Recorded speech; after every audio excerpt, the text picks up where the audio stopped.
Yes, guys, you know what time it is. It's your boy Jack here to deliver you your fan show today. Sorry for the inconvenience about it not being yesterday. Just had to kind of switch things around, had to just sort of switch the whole week schedule about. Hopefully, you guys understand, but we still have the fan show coming at you this evening, tomorrow, for tonight. And it is going to be a nice, sort of kind of convenient Eintracht Frankfurt versus Tottenham sort of preview. So you guys can sort of take over. If you do want to come onto the fan show today, hit that link. It is in your community section for everybody with that fan show membership, and you can have your sort of Eintracht Frankfurt preview with me, preview the Champions League game, see what you have to say, especially maybe about the week ahead. Talk about the Brighton game. I would just say, everybody, it's your time to shine because there's plenty of things to talk about. At least I think. Of course, regarding different games and sort of bit different news and whatnot. If you're also a bit of a business expert, if you want to talk about the Google takeover, perhaps, or should I say the Google naming rights takeover, feel free to talk about that as well. I see even Shawnee in the chat. Who knows, Shawnee? If you want to come on, feel free to hit that link and have a chat with me about that or anything else, brother.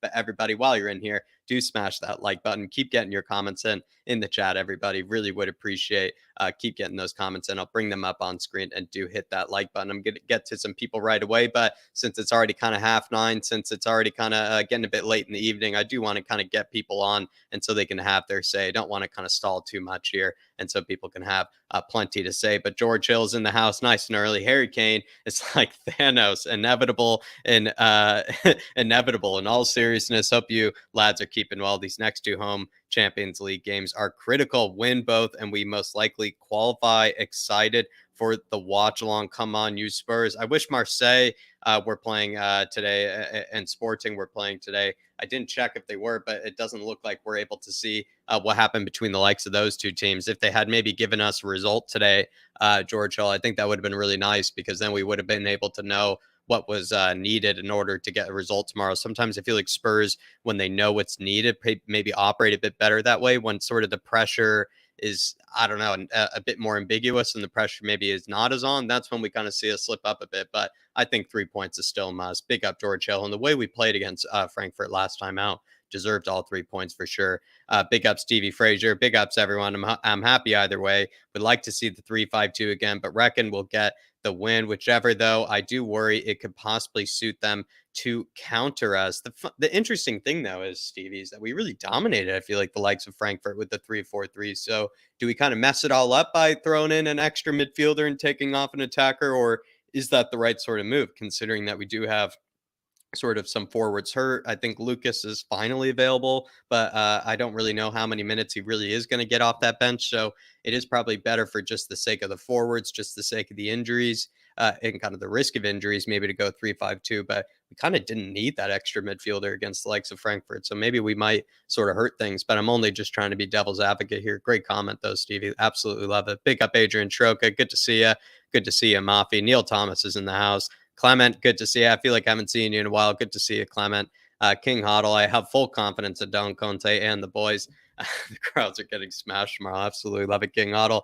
Juan Daniel Sandoval, good to see you. Big up. Hopefully you're keeping well, brother. Chris saying, evening, lads. Happy second birthday at the Irish Hotspur. Both you and Jack deserve all the success, lads. Big up. Really appreciate you, Chris. And wouldn't be here without you, Chris, especially these fan shows. I think people have always wanted to come on right after Chris, after you kind of gave all the comedy. After you kind of, started off on the right note, Chris, people have been wanting to come on these fan shows. So we have to thank you for all your support as well, Chris. Absolute legend. Big yourself up, brother. And if you have time to come on tonight, feel free, brother. But if you can't, no big deal. Totally understand. Big up Patel. Hopefully you're keeping well. Good to see you. Art Green, Foggy Foam, one of the better names in the Harris Army. Good to see you. Dan Coy's evening, David and Jack. Can't get to the game tomorrow, but we'll be cheering on our Spurs. But back at the lane for the Everton game. Looking forward to the watch along tomorrow. Come on, you Spurs. Really appreciate you tuning into the watch along, Dan. And also glad you get to be able to go to that Everton game and be able to see us smack the likes of Fat Frank. Big up, Dan.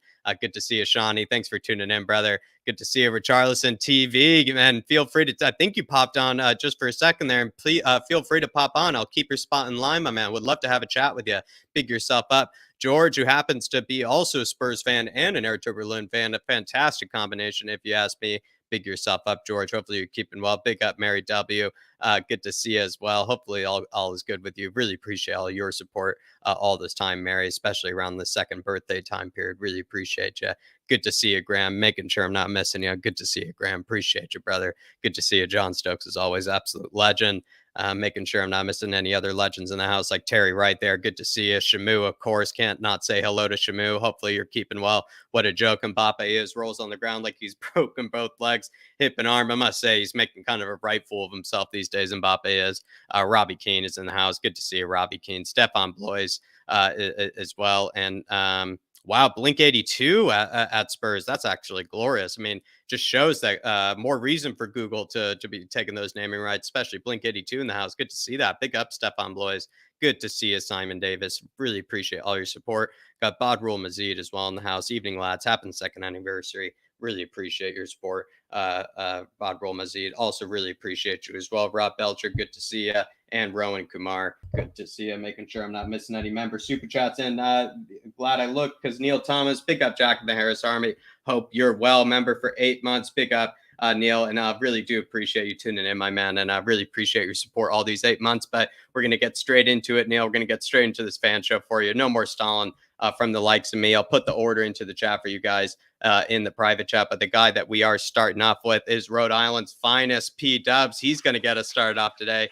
How we doing, Mr. Dubs? Let's go, boys. What's up, Jack? How's it going?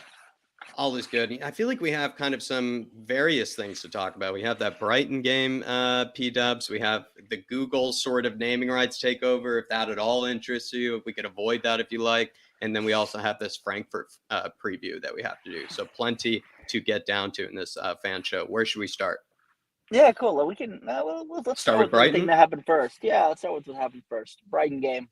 What was your big takeaway from that game? And I think I said in one of my first times on, I think I said Doherty was worthless to Dave, and so Doherty is no longer worthless. That was my main takeaway, was that he again, you know what? Like, I thought he defended okay, and again, he got in positions that kind of Emerson did and missed the same chances.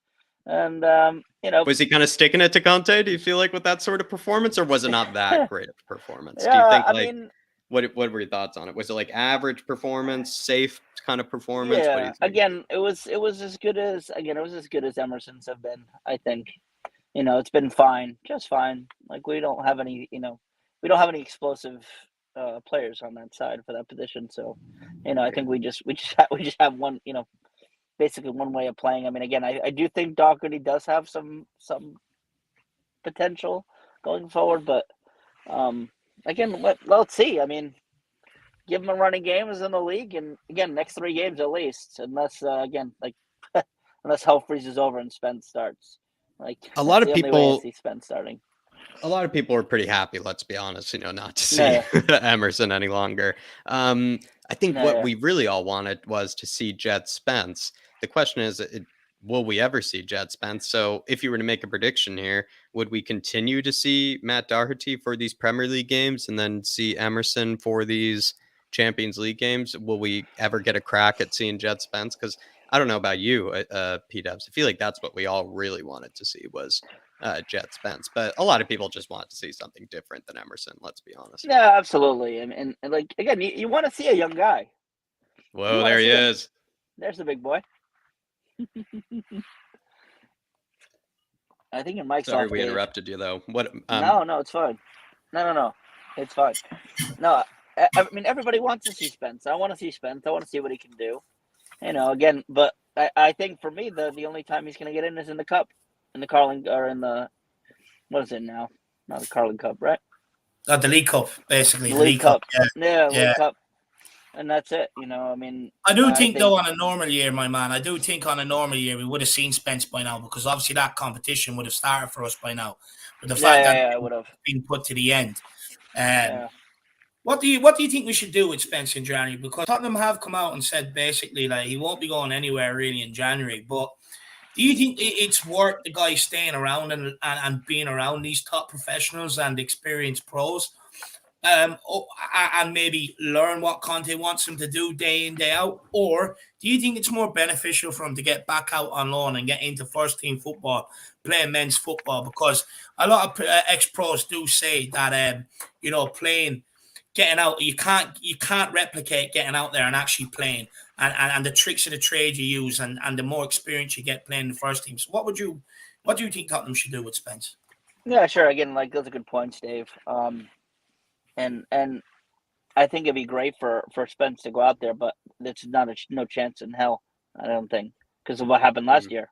At the end of the season, we had nothing. We had Emerson. We had Emerson. We had to pray Emerson. We had to pray Emerson going to get hurt. It's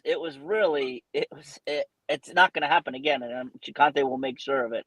Again, and again, we have Udogie, who looks decent. Again, I've been trying to keep some tabs on him at Udinese, and he looks better than what we have right now, I think. Yeah, I think he's going to come into this team and put a lot of pressure on Sessegnon, probably. Absolutely. But he looks great, and I just Can I ask you? Did you see the chances that Doherty got, P-Dubs? In the beginning of that first half. I feel like what happens is Emerson maybe sometimes finds himself with those chances, but we all know where it's going to go. It's just not going to go in the back of the net. Whereas maybe with Doherty, a lot of fans have more confidence that he could put away those chances. Do you feel like next game, when he has that ability or he has that chance to swing it across the 6 or across the box, or he has that chance to finish, do you think he will? Or do you think he is really rusty and he is going to take some time? Yeah, I mean, I think when he came in last time too, I think did he have one game before the Everton game? I forget. The Everton game that he didn't. Okay. Guardiola started every game of the season, or Emerson has started every game of the season up until the one at the weekend. Well, no, I was saying no. You're saying last season, Dave. Remember when he went on that 6-game run? When he started to play well, did he play before that? Period. Yeah, he came off the bench against Leicester, didn't he? When we changed formation, when we got the late comeback in the 3-2, but he didn't feature before that. Emerson was his preferred choice. Okay. Yeah, I mean, for me, I think he has a little bit more going forward than Emerson. I mean, Emerson gets a nosebleed anytime he crosses the halfway mark anyway, but let me actually ask you on that, because I hear a lot of people saying Doherty has more than Emerson going forward.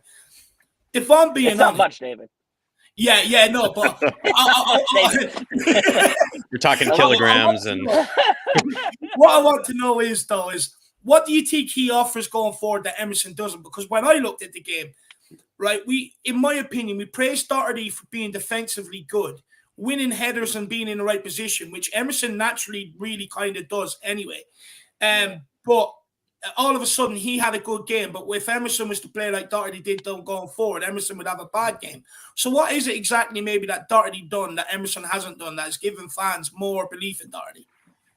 I think, again, he has the ability. I feel like he gets in the box more.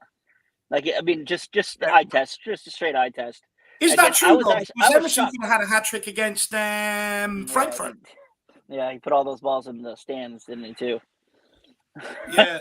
And I mean, but again, still, like, again, I was shocked that he didn't cross that ball to Sessegnon, Doherty. I thought when he went by his man, I thought for sure he would have just on one touch, bang. I thought he would just cross that ball and just hope. But again, I was really actually shocked at that decision. I thought like he's been decent crossing the ball. I feel like, again, like last year he was decent putting the balls in. But boy, like, again, I was shocked. I was shocked about that one.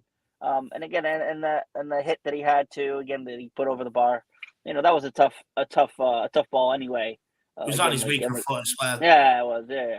So I mean, again, but he's definitely, David. He's not worthless. And I did apologize. I told Jack earlier, Doherty is no longer worthless. He's got a little bit of value, my man.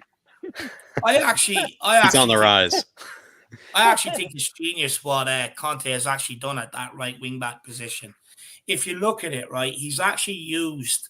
So basically, he's fired Doherty up in the press beforehand, basically saying, if we don't want to lose, that's why we don't play Matt Doherty. Knowing he was going to play Matt Doherty against Brighton. But he's used Emerson's suspension to challenge Doherty and get the best out of him and bring him into the team with a point to prove. But he's also using Doherty's injury as a means to bring Emerson and keep back in like the Champions League games while he's out spending the league games. And he's using them to keep Emerson involved. And what he's actually doing is creating competition at right wing back between two very average players, both with a point to prove, because Emerson will want his place back. I think it's actually very, very smart what Conte has done at right wing back, how he's used Emerson's suspension to try and create competition for that position. Yep, and absolutely. And then the good news that we got, I guess, to today was, again, Lucas is going to be right in there with those guys. Like Lucas, it's Lucas nice can to dribble. see him back. Lucas can dribble at least. He can dribble a football. He can dribble at least. Again, can he cross? I don't know if Lucas can cross, but no. Again, can't. Like there's going to be even more competition for places in that position. So, what did you make of that Lucas injury? I mean, do you have any theories about that? Did you think there was something going on behind the scenes there? Did you think it really was just some weird tendon injury that was tough to come back from? Or, yeah, or do you have a Spurs tinfoil hat? Do you maybe have a Spurs tinfoil hat about this one? It was actually odd because like Conte mentioned it like a few times. He was like, I've had this injury myself. It's just very, very, very sore. I don't know this, very sore. And it takes a long time. I was like, okay, like whatever you say, Conte. But yeah, I think again, like with those three guys there, like I don't know if Emerson starts again. I mean, I assume Emerson will start at Frankfurt, but I think he'll start tomorrow. Yeah, I think he's starting tomorrow. I assume he'll start. I think he can only go so long without his beloved Emerson, Conte. I think he's a bigger Emerson fan than even King Hoddle and I am. Yeah, no, me too as well. Emerson is his blankie. But yeah, yeah, I think again, decent game. Again, it was a tough week, losing Gianna, and again, I was pretty proud of the boys. Again, I was proud of the boys. It was gritty performance again against Brighton Mugs, Nano Mugs. So again, it was good to get out of there with the win, a clean sheet too for Hugo, and and again, and off we went. And I got two questions just quickly based on that. What did you make of also maybe? I think the nice little touch of. I think they also obviously think they planted that tree. I forgot what type of tree, but they planted an Italian native tree in the training ground in honor of him. I thought that was a nice touch. And then as well, nice. Do you feel like this is maybe one of those moments in a season where the way they battled through that game, the way they kind of all reacted from it, is there sort of maybe a coming together? If there already wasn't, a strong unity, did they maybe even develop an even stronger sort of connection with each other maybe after that performance and everything? Yeah, I mean, it's absolutely possible. Again, like these sorts of things can really work wonders for a team or can completely destroy a team. But again, I do think, again, the way they performed, and again, and this, if it was a home game, again, I think, again, it would have been obviously a lot easier. And, you have the backing of the crowd and whatnot. Again, this is away too. Like, you're not getting anything from the Brighton crowd. Again, they were very nice. They were very nice and during the minute silence and everything else. They were very respectful, so that was great, the fans. But going there again, that was very, very tough. And again, they worked very hard. Again, Højbjerg, man of the match. Again, we spoke earlier, Jack. Like, they gave it the Sessing, but it was Højbjerg for me. He was fantastic. And again, I'll credit Basuma. I don't think he played that well, but it allowed Pierre to do what he did. So again, big up to Basuma and Conte for finally giving us a glimpse into something different for the 3-5-2. Love that. Do you think we create more chances in the 3-4-3, or do you think we create more chances in the 3-5-2? Because if I'm being honest, my man, I wasn't too impressed with our creativity in that formation. I really wasn't. I actually think we create more in a 3-4-3. I think that formation, you'll get away with using for certain games where you're going to not have so much possession. What's your thoughts? Oof. I again, that first 25 minutes, which again, if we play a 3-5-2 tomorrow, which I am expecting to play a 3-5-2 tomorrow too. I'm expecting it to start. I think we're gonna pump Frankfurt with the 3-5-2. I think again we looked competent, David. We looked competent with the ball. Like my true. criticism, a lot of my criticisms has been just like, we can't pass the damn ball 3 or 4 times without just a missed pass. We looked good. We looked very good for the first 25 minutes, and then Brighton kind of turned us over. Came into the ascendancy, and again, once we had the goal, again the second half we managed the game out. And again, getting all those guys minutes, which was good. Felt like we ran out of ideas. I think David, again, it's just David. Do we bench Son tomorrow? Oh no. You know what? I actually think Harry Kane.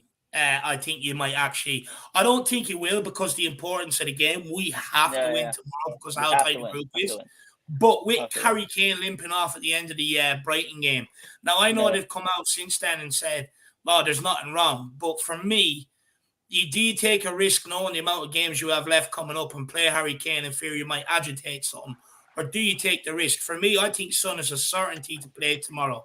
But it's just... He wasn't asked about it in the press conference. I've been torn about this. I don't know whether to go. He wasn't 3-4-3 or 3-5-2 to tomorrow because we dominated them in the 3-4-3, but we could also switch to a 3-5-2 and drop Harry Kane. And I think it'll answer a lot of questions about Richarlison as well. I think if we do go to 3-5-2 and rest Harry Kane for everything at the weekend, just to make sure he's okay, I think you'll get a lot of questions answered about Richarlison. I think a lot of people will see that he's an out-and-out striker rather than playing on the left or the right. Because look at the goals he got against Marseille, poacher goals in the box, balls into the box for him to go and attack. And I think you'll see a much better Richarlison in the 3-5-2, if I'm being honest. What do you think? Interesting. Those are interesting thoughts. I mean, for me, again, I've got many questions. Again, like Son, again, has not played great lately. And again, like the link-up play just has not been there with those two guys. The passing just been a little frustrating in the final third. You know, with those even Kane, like he had that wayward pass. The Brighton guy, I was like, what the hell? Didn't expect that from him. But I mean, listen, I would love to sit Harry Kane in one game, Dave. Like, you know, again, last year was crarazy. Join the QP, though. She must be a member of the Drop Harry Kane Brigade. There's probably a line of about Oh no! And I'm at the top asking everybody for ID, and it's just like no. It's a rest. The guy needs 2 seconds. He's got his. Well, again, like I was glad to see his debut, reading those children's stories and CBBBs or whatever it was. He looked again absolutely. I watched just some introduction. He was just like, "Here we go. My name is Harry Kane." I thought he had a difficult time in the beginning. I didn't finish watching it, but he looked a little. You think he needs a bit of practice? Maybe a lesson from yourself? Well, I'd gladly charge him $10,000 an hour. Get Harry over here. I'm sure he would. Be fine. I'm sure he would do it. Well, P Dubs, any kind of final things you wanted to say, perhaps before we let you go and we let you go on with your evening? Yeah, one thing on the tiny thing on the Google stuff. Again, if it comes through, great. I mean, like we know Daniel Levy is gonna milk anybody for the most amount of money he can. Like you know, if it's Google, great. If it's again Hershey's chocolate, great. I don't care. Get that money, and you know, put it back into the squad, and then. Oh. Maybe give it a sec, but I think we might have lost him there. Yeah, looks like he wanted that good. Oh, there he is. Sorry. Nice. Last tomorrow 4-1. Come on. You're feeling it. I love it. Can we? He wants us to finish our dinner. Last week. It should have been last week 3-0. So I'm gonna go 4-1. I think the crowd's gonna be behind us. 3-5-2 tomorrow. I'm gonna go. Yeah, Richarlison, Kane and Richarlison. I'm resting Sonny tomorrow. I'm resting Sonny. Love it. All right. Thanks, boys. No, thank you, my man. You're a real addition to these fan shows. Thanks very much for coming on, and make sure you keep cutting thanks for having me. Quick question. After all the games, I'm thinking about doing a fan show. What's your thoughts? Would you be interested? Yeah, of course. Brilliant. I'm ready. I'm ready, man. I'm ready. Brilliant. He's ready. Enjoy. He's ready. Thanks, Dave. Yeah, Jack, enjoy. Catch it, Mr. Big Dubs. up. Come on, See you you soon. Spurs. Come on, you Spurs. Big up, P-Dub. Absolutely love that guy. You know, he's always got a smile on his face, even when he doesn't have, even if it's not positive, he delivers it with a smile on his face. I absolutely love that. Not easy to get it started either, Dave. Not easy to get it started. I think it's a very underrated kind of role in the fan show, everybody. So please show him some love in the chat. But we do have the very, very generous Dave, Rob Wallace. He's gifted 5 memberships to Simon Davis, Dave Tyson, great name, Daryl Denton, another great name, Lynch 616, and then myself. Jeez, that's the second time you've been gifted one, Jacko. I keep trying to get in there.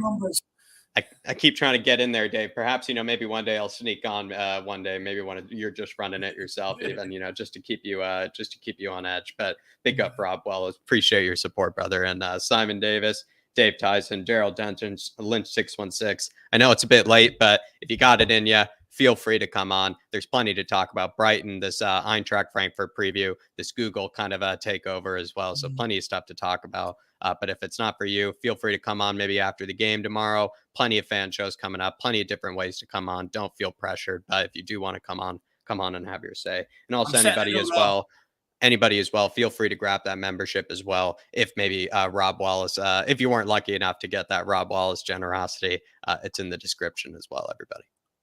I'm setting a new law around here. Anyone that Rob Wallace gives a membership to, you've got to use it at least once to honor what the man is doing. So, the Rob Wallace, what would you call it? Gifts. The Rob Wallace gifts, you've got to use them at least once. But look, there's plenty of shows for you guys to get on. So at least, thank the guy and make sure you get on and use them memberships that he so kindly gifted. We've got a chat here I just want to pull up. We've got it from Alpash Patel. He says, tell me one game this season that we control and dictated. Frankfurt, we just didn't score, There's one. Games. I mean, there's one. You asked for it, so I gave it to you. But look, I get it, my man, but we're winning. We're winning. If we win at the weekend, we've had the best start after 10 games that we've ever had. If we win and get to, I think the best start we've had is 22 points. If we win, we'll be on 23. So it'll be the best start we've ever had. So, although things aren't clicking up front, then, we're having a good start to the season. So we are. Big up Shawnee in the house as well. He says, post games, that make it a 10-hour day of streaming. You're insane. Do you know what, Shawnee? Look, it may well be, but Spurs fans want their voices heard. They want their voices heard. They want to have a say. So if that's what it takes, no problem at all. Because even sometimes after game, although it's been a long day and I do like a rest, I can't lie. Sometimes I'm still sitting there angry and I need someone to talk to. So, but look, that's if anything, you're probably running out of if anything, we're sort of kind of running out of things to say, kind of running, finding ourselves sort of repeating ourselves, Dave, at the end of the day when it comes to the game days. And it's nice to probably, have you kind of sit back, probably not be relaxed, especially if it's not a good result. Oh, I'll be relaxed. If you're off a nice win, I know you'll be relaxed, but you get to listen to see what people have been waiting to say something. People have been kind of dying to say something about the game, and you just kind of get to let them have their say. Absolutely. And that's why we encourage everybody to get them channel memberships, because it's only you're only going to get more and more use out of them, and it's it's cheaper than your Netflix, cheaper than your Amazon, and it's just a great way if you do love the channel and you do like what me and Jack are trying to do. Which, by the way, there's a lot more coming your way. It's a great way to just a monthly subscription to show your support. It's cheap. It's $4.99 a month, so it's just a great way. Really, and we want to get a big push on them memberships, guys, because they really do. You really do get the use out of them. Leighton Evelyn, it's the first time I've seen him come in and put something in positive without me having to argue with the guy. Big up, Leighton. I'm rubbing off on you, my man. Big yourself up. Great to see you, Mr. Evelyn. Hope you keep well. By the way, you've got that membership badge beside your name. Come on and have the banter with me, brother. Big yourself up. But look, let's keep this moving. Time for the Hounds. Time for somebody to release the Hounds. I told him to be ready for it, Dave, and it is KPV. Hello. Let the Hounds out. Brian Daigle did. Oh, Daigle did this week. It was Ben last week. It was Conte last year. When am I going to get to release the Hounds? David got it to tomorrow. You're going to the game. You told me tomorrow, KPB, Yeah. and you're going to be seeing Ben and Sim. What are your thoughts on this Frankfurt game? And it felt like last time when we went over to Germany, felt like we didn't finish our dinner over there. We didn't actually get to eat any Frankfurters. Now it's time to eat them back on English soil. Have some Frankfurters, get some mustard, get some ketchup out. Yep, it's time to eat the Frankfurters, get some mustard and ketchup on them. You looking forward to seeing Ben and Sim tomorrow? Yeah, looking forward to seeing them for a second time. I saw them last year, Brentford game at the Tottenham Hotspur Stadium. Now I'm going to see them again, 2 years in a row. You know what the rules are tomorrow. Conte and Harry Kane have called for fans to be in there nice and early, create a raucous atmosphere. So I expect to see you at the forefront of that now tomorrow, leading the chants, leading the way, booing the opposition players. Yeah, I am going to boo the other team because, let's be honest, they couldn't beat us last week because we took a point off them because they can't beat us. So, yeah, let's smack them tomorrow. We're going to smash them and they're going to lose. Big up, Zoe. What formation do you want to see tomorrow, Kyle? What formations do you prefer? Do you prefer us in the 3-4-3 or do you prefer us in the 3-5-2? I can't see that, my man. You got the lights off. You're going to have to speak. 3-5-2. That's what I'm talking about. Why? Tell me why you prefer it, Kyle. I think it's just the best position. I think it's the better formation than 3-4-3 because, as I've been saying for the last few games, that 3-4-3 doesn't work without Kulusevski, but he's back in training, I heard. But Conte said that he won't be available for this game, but he should be available for the game against Everton on Saturday. So, but yeah, as I said, 3-4-3 doesn't work without Kulusevski. I just prefer the 3-5-2, but can play right wing back, and he'll do a good job there. But we don't want to risk him coming back. So, yeah, but he can come off the bench and make an impact, but not start him. Some people would question, though, Kyle, if Kulu does come back and we do stick to the 3-5-2, some people have questioned maybe that Kulu wouldn't be up to it defensively. What would you say to them people? Do you agree? Do you disagree? I disagree with that because, look what Conte done with Moses and other players. He put them in the right wing back and won the league with those two, with the two blue teams. But why not put Kulusevski there? People saying he can, but why not? But too early to start him. But save him for Saturday. And yeah, but I just want to wish Troy Parrott a speedy recovery. Yeah, and I'm also sad that Mwepu's had to have been forced to retire to a heart condition. So I want to wish him a speedy recovery. And I saw Harry Kane has released the Harry Kane Foundation, and I watched him tell everyone the bedtime story last night, and I got asked did I watch it, and I did. So did he send you to sleep, Kyle? Did he do his job? He doesn't send me to sleep because I can go when I feel like it. I watch wrestling. I watch WWE every time. Adrian Strocker says KVP, no invading the pitch. Adrian, who's the boss around here? You don't tell me what to do. You're not the boss. He doesn't even let Kane tell him when to go to bed, Adrian. He doesn't even let Kane tell him when to go to bed. He's not gonna listen to anybody. I don't take orders from you, Adrian. You don't tell me what to do. I can do what I like. Because end of the day, when players score, fans invade the pitch. What happened when we finished above Arsenal? They didn't invade the pitch. They done it when we beat Man United, our last game at White Hart Lane, and they did. Yeah. So, I don't take your orders, Adrian. So, I expect to see you then when we score tomorrow. I expect to see you jumping in with the celebrations. I will be.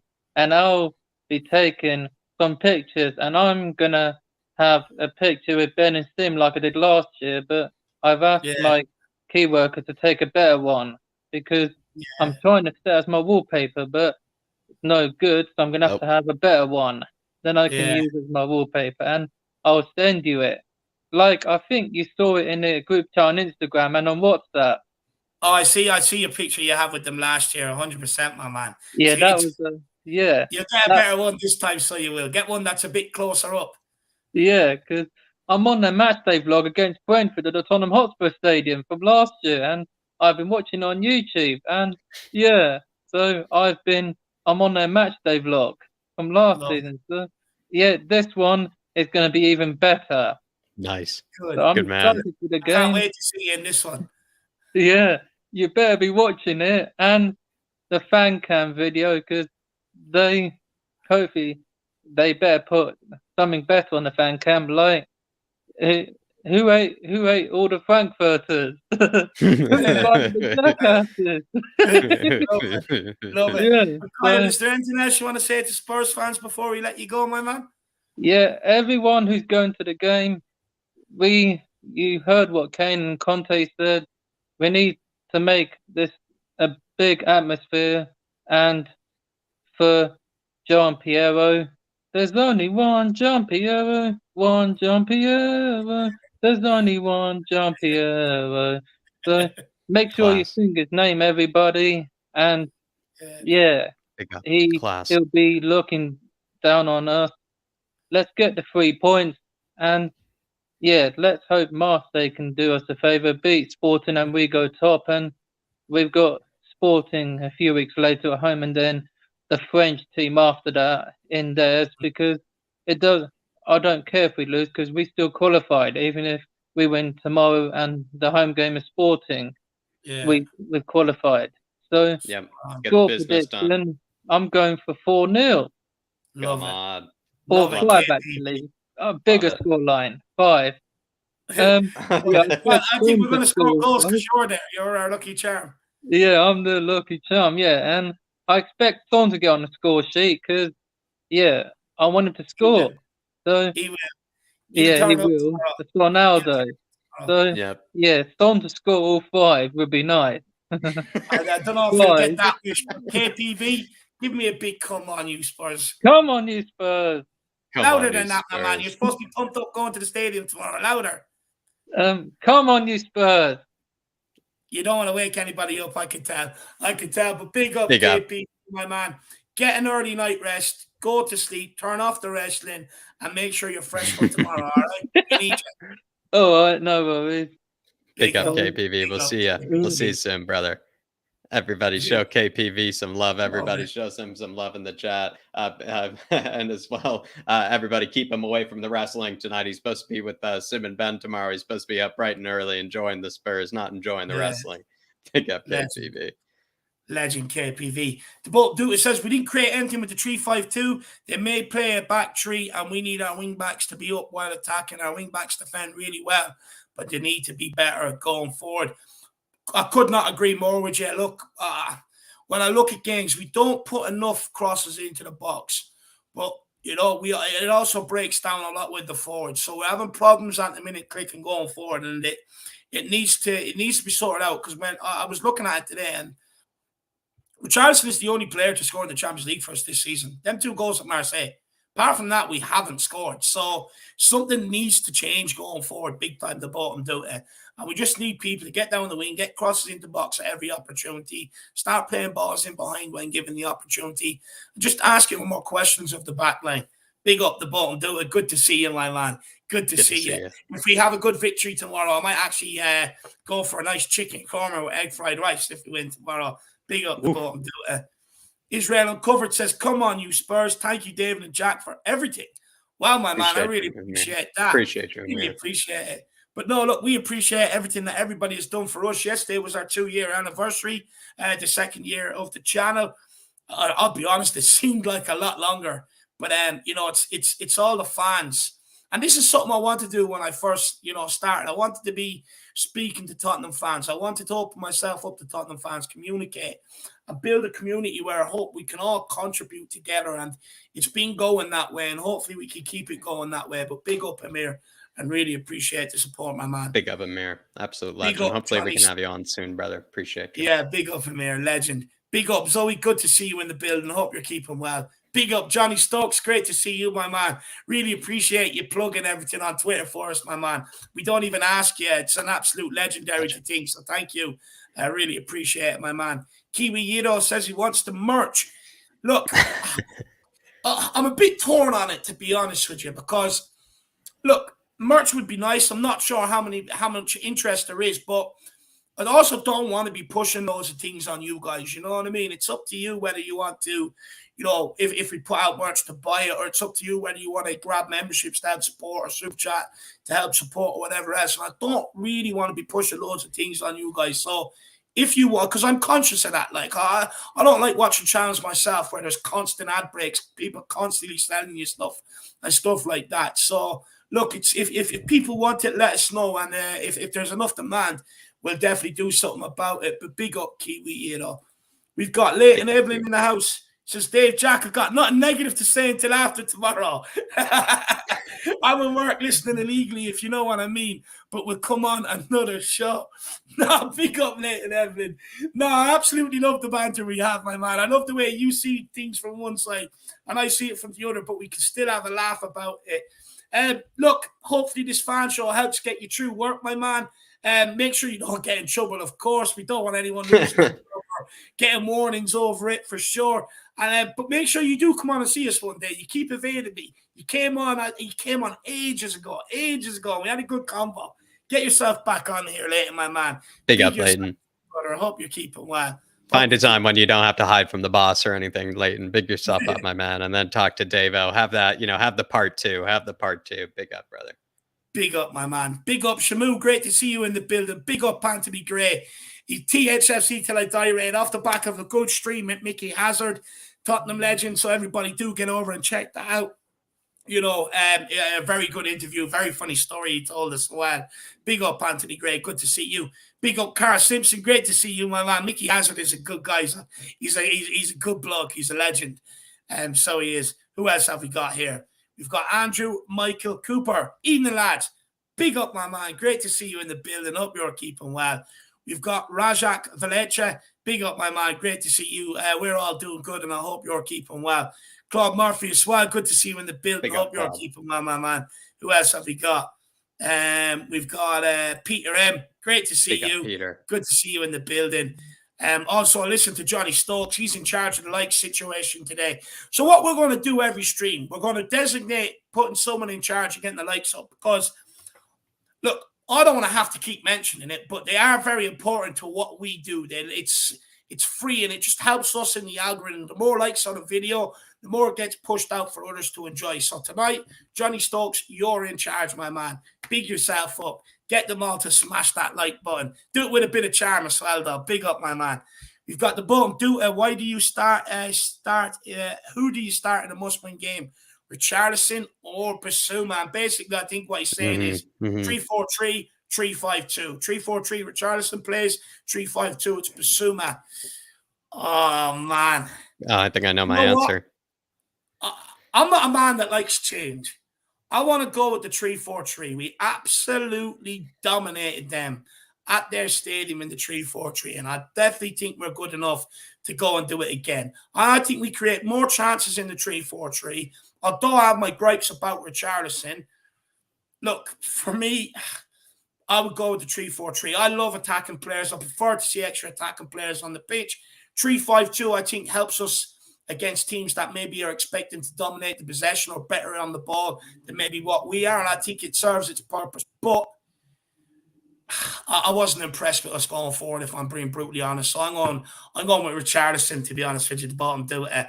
We're going to get Jack's thoughts, but also let us know what you think the bottom do it. You're supposed to be the Conte expert, so let us know what you actually think he'll do as well. But Jack, you?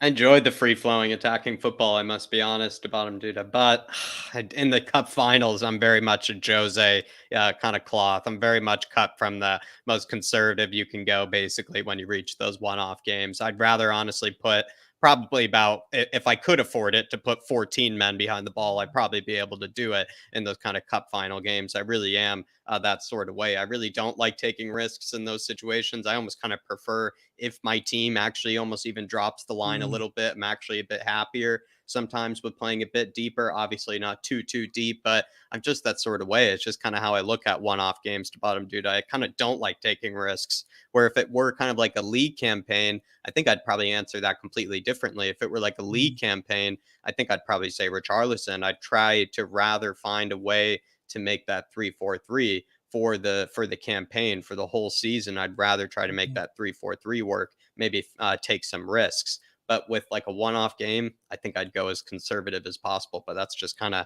how I kind of sort of see football when it comes to those one-off games. So I go Basuma and probably bring on Richarlison later if I need it. Well, there you are at the bottom. Let us know who you agree with. Do you agree with me? Do you agree with Jack? But do let us know, brother. Big yourself up. Let's take a few more comments and then crack on. We've got Dan Davenport. He says, big up David and Jack. We should go for Savage from Lazio. I mean, that's a dream. That is an absolute dream. If we got that, I'll be honest, I don't think you see Jack for a week. I think he'll be in a very dark room with a bottle of lotion, if I'm being brutally honest. And with itch on the back of a Spurs jersey, to be honest with you. Big up Dan Davenport. We've got Peter M says, being disabled, this is the only way I can communicate with other Spurs fans. So this is great. Big thanks, Dave and Jack. Absolutely love that, my man. And, you know, look, you can, with the community, you know, it's an absolute fantastic community. And look, YouTube in general, it is a great way to communicate with Spurs fans. I know some people don't like it, but, you know, it serves its purpose. So, you know, especially for you, Peter M, which is great to hear, my man. Big yourself up, brother. And don't ever be afraid to come on and have a chat with us. You got that lovely membership badge beside your name, so feel free to use it and come on and have your say, my man. Me and Jack will get you through it. We've got Joseph Tyler, big up the Irish Hotspur. Hope you lads are good. We're absolutely brilliant, man. Says need to kill game of the season as possible tomorrow, so can bring off our main players of giving them some rest, especially with the busy schedule. Yeah, I agree. We do need to kill the game off as early as possible.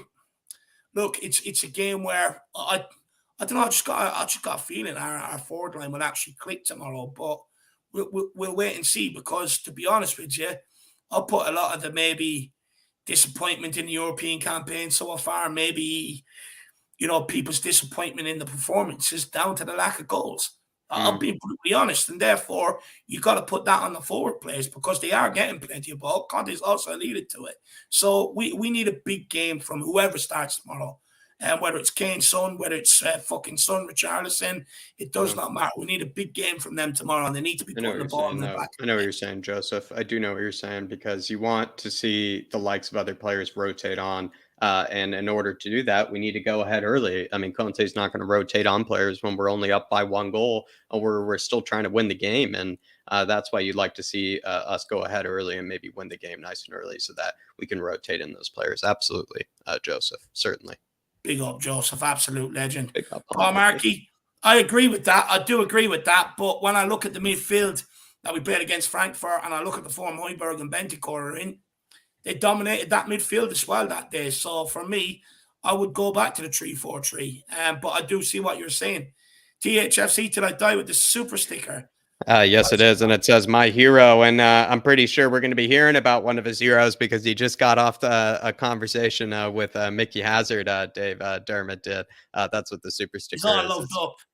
Yeah, he's all loved up. And I know Ellie is as well. Hopefully we get to hear from Ellie too and see what she has to say about Mickey Hazard. But Dermot, looking forward to seeing what you have to say about one of your heroes. Big up, brother. You'll see the love hearts on his glasses. It'll be like Valentine's Day on air. Absolutely love it. Take a few more comments and then we'll crack on. Hotspur 82 says, evening all, let's get this win tomorrow against Eintracht.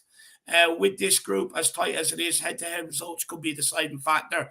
Yeah, look, that's why we need to kind of take control of the group tomorrow. We need to go and get the business done and no excuses whatsoever. I don't want to be sitting there, what if, could have, would have, should have. Just get the job done. That's what I say. Jeannie D, good to see you, my man. Big yourself up. Pierre Oji, great to see you in the building as well, my man. Big yourself up. Along with Faz Radfar, big up, my man. Good to see you. Are you going to the game tomorrow? Let us know. We've also got Daniel Smith. Good evening, lads. Hope you're both well. Let's do this tomorrow. Come on, you Spurs. we're absolutely pumped, my man. I cannot wait.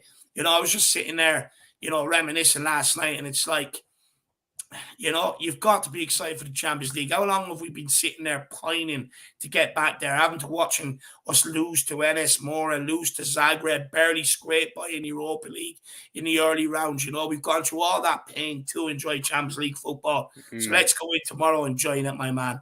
Big yourself up. But look, I think we'll keep on cracking on, keep on moving, keep getting your comments in, guys, keep interacting with us, and keep getting your questions in. But also, if you feel like supporting the channel, guys, feel like grabbing that membership, and also you can do that input in the super chat with your thoughts, and we'll have a good discussion on it. But look, let's keep this moving. Got a good combo coming here with Michael, Dave. Let's get him on. Here we are. Michael, see what you have to say. Keeping, brother? Hey, guys. Can you hear me well? I can hear you loud and clear. Clear. Yeah. What's your thoughts? Where do you want to steer this? Do you want to talk about Google? Do you want to talk about Frankfurt tomorrow? Where do you want to start? Honestly, I've heard a lot of talk about the formations recently, and I kind of have similar feelings to you, David, about what happened during that Brighton game. I feel,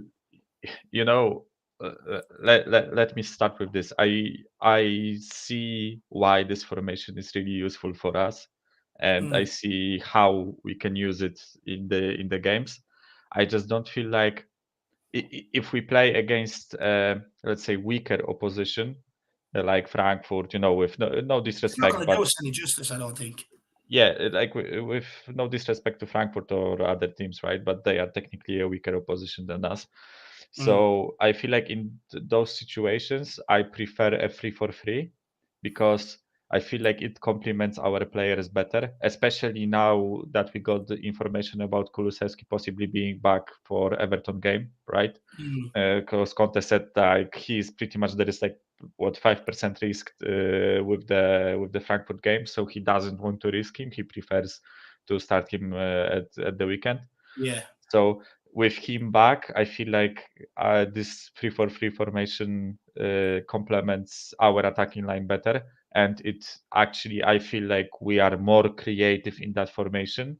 Ironically, because everybody said that in F5 we will be. Do you then think, Michael, that's the sole reason why Conte keeps persisting with it, despite many fans clamoring, together to try and get that 3-5-2 into motion? Do you think, and that's the reason why he sticks with 3-4-3, because we do create a lot more chances? Yeah, I think I do.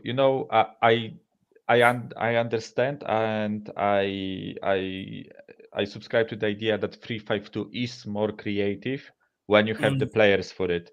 So, in my opinion, if we had like a quality center attacking midfielder and better wing backs, then 3-5-2 is way more like aggressive, way more creative in the middle of the park and on the wings, because with our squad, with our wing backs, we have to support them with our wingers to create something on the side of the pitch.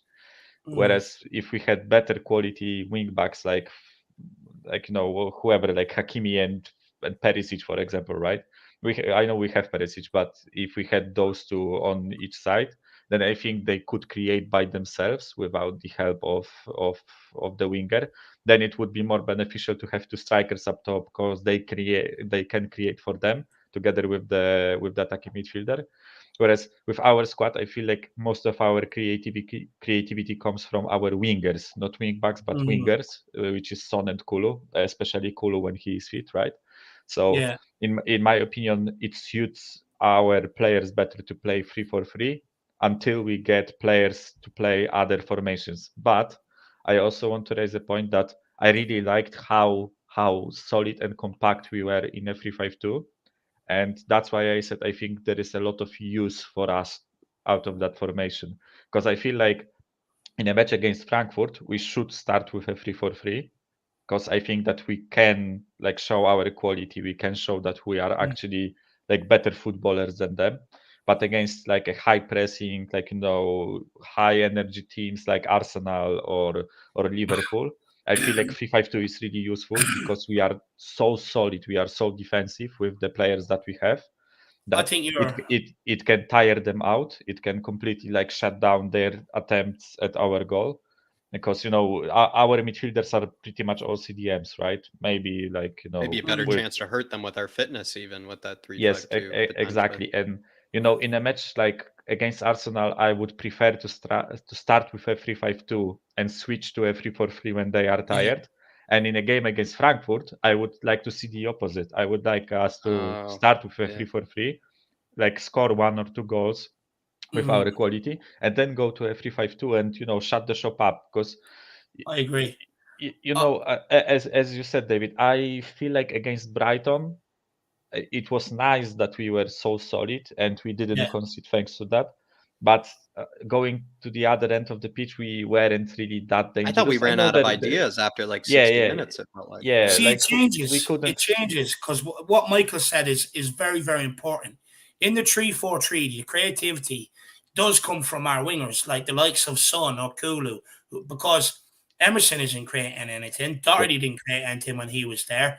Session can't cross the ball, and Perisic has been way off the boil, even though he's got a couple of assists. So I think you're absolutely spot on. I think that is the biggest difference. I think against the teams that you should expect to dominate and beat, I think you've got to play the 3-4-3 because you can actually afford to have that extra creative player on the pitch. Exactly. But like in the 3-5-2, we've used it before. Conte used it against Liverpool before with Winks, Ali, and there was someone else in the midfield. Dembele, I think. Yeah, Dembele, Dembele, right? Dembele. We ended up getting a result. He used it against City. We were doing transitions in attack. We switched to a 3-4-3, but in defense we were a 3-5-2. And it really and I think you're absolutely spot on. I think we've got to use it in the right games. And Conte is an experienced guy. He'll know what games to use it in, what games not to use it in.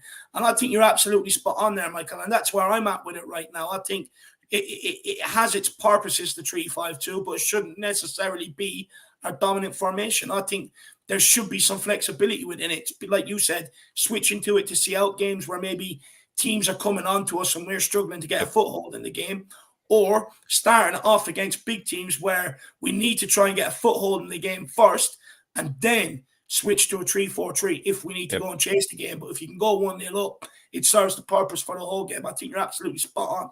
Yeah, like imagine if we were playing like I don't know, against Villa, for example, right? And we start with a 3-4-3. We score, let's say, 2 goals in the first half, or in the first like 55 minutes or whatever, right?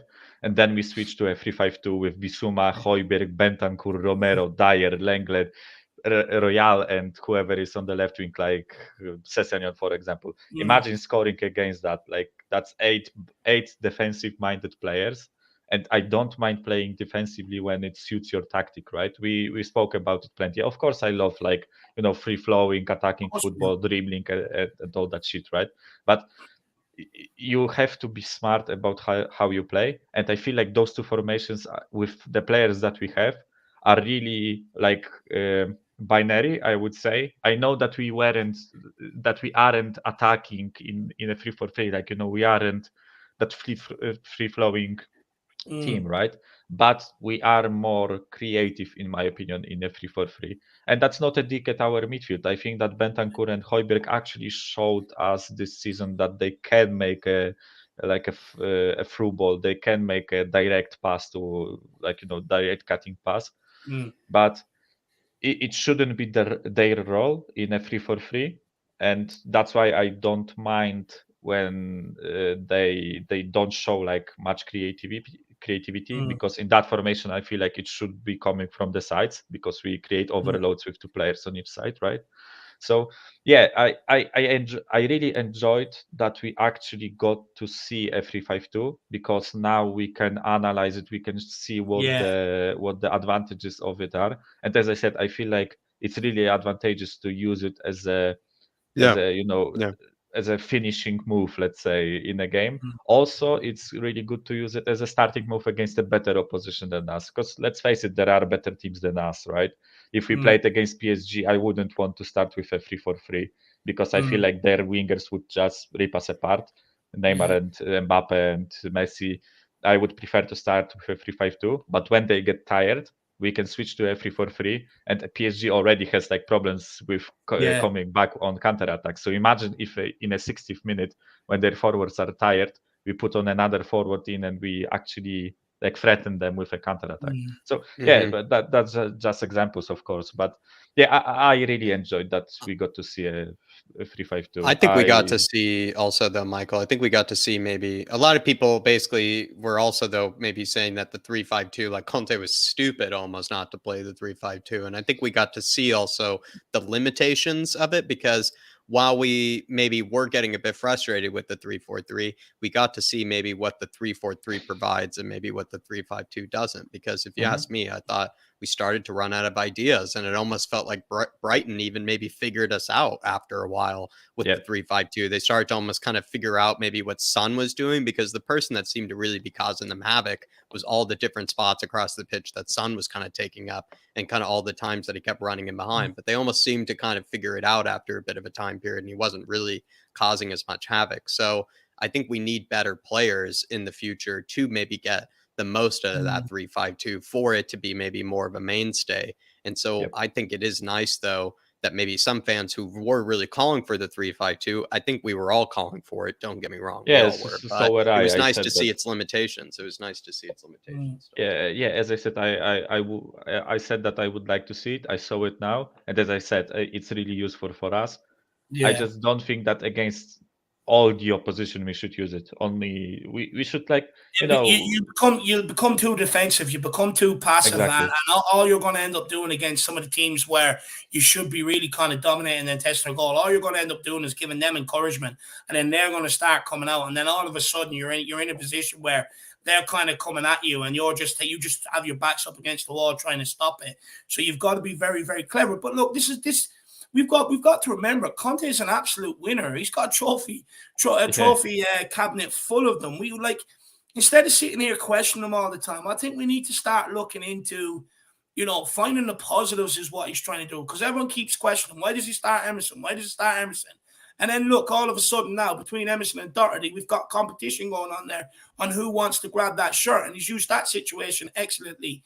He knows when is the right time to use certain formations. Like we all say, Conte's too stubborn. He won't use a 3-5-2. But then forget he used it against Liverpool before when he first came in here to be able to get a result. And this is the team. Conte does things to get results, to try and win a game. And we need to remember that even as fans, even if we disagree with it, just remember there's a method to what people may consider his madness.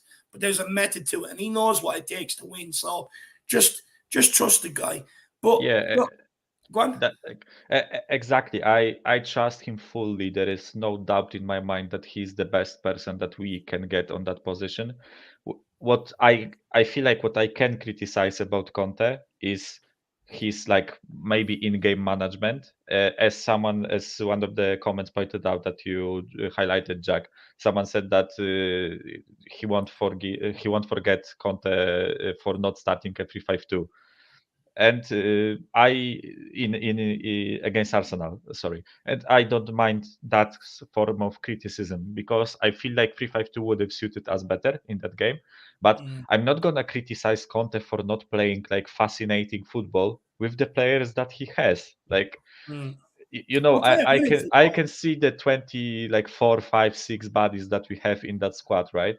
And we don't have an attacking midfielder, and our wing backs are mediocre, let's say. Okay, so with those bodies there, I won't criticize him for, like, not playing someone out of position just to please the fans. He's doing the best that he can with that system. And also, what I wanted to come back to what you, Jack, said about that Brighton figured us out. That's why Conte swapped Bissouma for Richarlison in the second half, because I feel like he noticed that we are running out of ideas. Our two forwards are tired. That's why I think he brought on Richarlison to switch the formation to a 3-4-3, then to use it, as I said, to attack a tired opposition. Right. The fact that Richarlison didn't show anything in that game is a shame. He was bad in that game, in my opinion, but that's just personal performance, right? That's not up to Conte. I feel like his tactical decision was really good, and I applaud him for that, right? So yeah, coming back to, I feel like Conte, I trust him fully. There is no doubt in my mind that he's like the best that we can have as a manager, and I'm looking forward to tomorrow's games. Oh, you, Michael, though, but you definitely have more than what you want to talk about tactics. So what else do you want to talk about? Let's keep it moving. Yeah, like with the Google deal, I honestly don't feel like there is that much to talk about until it happens or it doesn't happen. Because we can all sit here and debate whether they give us like 500 million over 20 years or 1 billion over 20 years, and how much of that money is going to come to like upgrade the stadium or build whatever or upgrade the squad or whatever, right? Until that money comes, I don't feel like there is like much point in talking about it. The only thing I will say that Google is an absolutely massive company. So it's often hard to realize how big they are, like what they are doing, how technologically advanced their systems are. Because I study big data algorithms, and generally I will be a data analyst, and Google is one of the leading like companies in that regard. And the shit that they have, that how much processing power they have, and how much things they can do. Sorry, I went on the ramble. We'll have to get you to start doing it for us, push us out in the algorithm and all that sort of stuff. It is a massive company, trust me. And like $1 billion over like 20 years, it's nothing for them. It's like like a fart. They want it. It's a blip. They won't even notice it. You think we could squeeze more out of them? That there is levels to it. I don't think that he can demand like $2 billion when the biggest other contract for a stadium is like 500 million, for example. And Google will, of course, it has to be reasonable. But I feel like $1 billion, the amount of money that was quoted, it's huge. It's absolutely massive money. It's like what. I think it's like what 50 million per year if it was a 20-year contract, those usually are 20-year contracts. Well, it's 50 million per year. Summer. Yeah, marquee signing every summer, right? But yeah, I honestly, it filled me with joy that there is that topic like considered again, because the stadium is up for like what 2.5 years, 3 years almost, and we still 3 didn't. years, And there is still no the naming rights haven't been sold yet. So I'm really happy that the topic came back, that the club is thinking about it. And I would much rather have Google than what Everton are. I don't know if you heard that they have like OnlyFans company or something like that. Do you feel like Spurs are getting Spurs? Basically how it looked is the way Sean broke it down. Is Spurs are going to basically be going for the most expensive, or at least the biggest sort of naming rights deal of the Premier League. With the stadium and everything, Michael, with it being the most modern stadium, with the NFL games happening, with the likes of Beyonce, all that sort of stuff going on. Do you feel like Spurs, maybe we don't realize, actually are picking basically the best of the best when it comes to sort of deals? Like they're not looking at whichever one that West Ham are getting. They're looking at Nike, Amazon, and Google, people competing for them. If that happens, it's absolutely massive. It's as I said, it's unthinkable how much money it is. And I often choose to be a dreamer. Like I know that sometimes like the history of our club is a bit grim, and there is often disappointments. But I choose to believe that there is something brewing there. I want to believe that, because that gives me like a lot more joy than getting down over like us not finishing in like top 2 or whatever. Never right? gonna happen. I am a dreamer, and like for me, with what comments Conte is giving, with what comments Kane is giving, I feel like there will be a lot of good things happening in this season. I choose to believe, and I choose to dream that Kane and Conte will sign new contracts, and then there is hopefully that Google deal on top of that. I feel like there might be something brewing here, just because, as I said, I choose to dream. I choose to dream about it, right?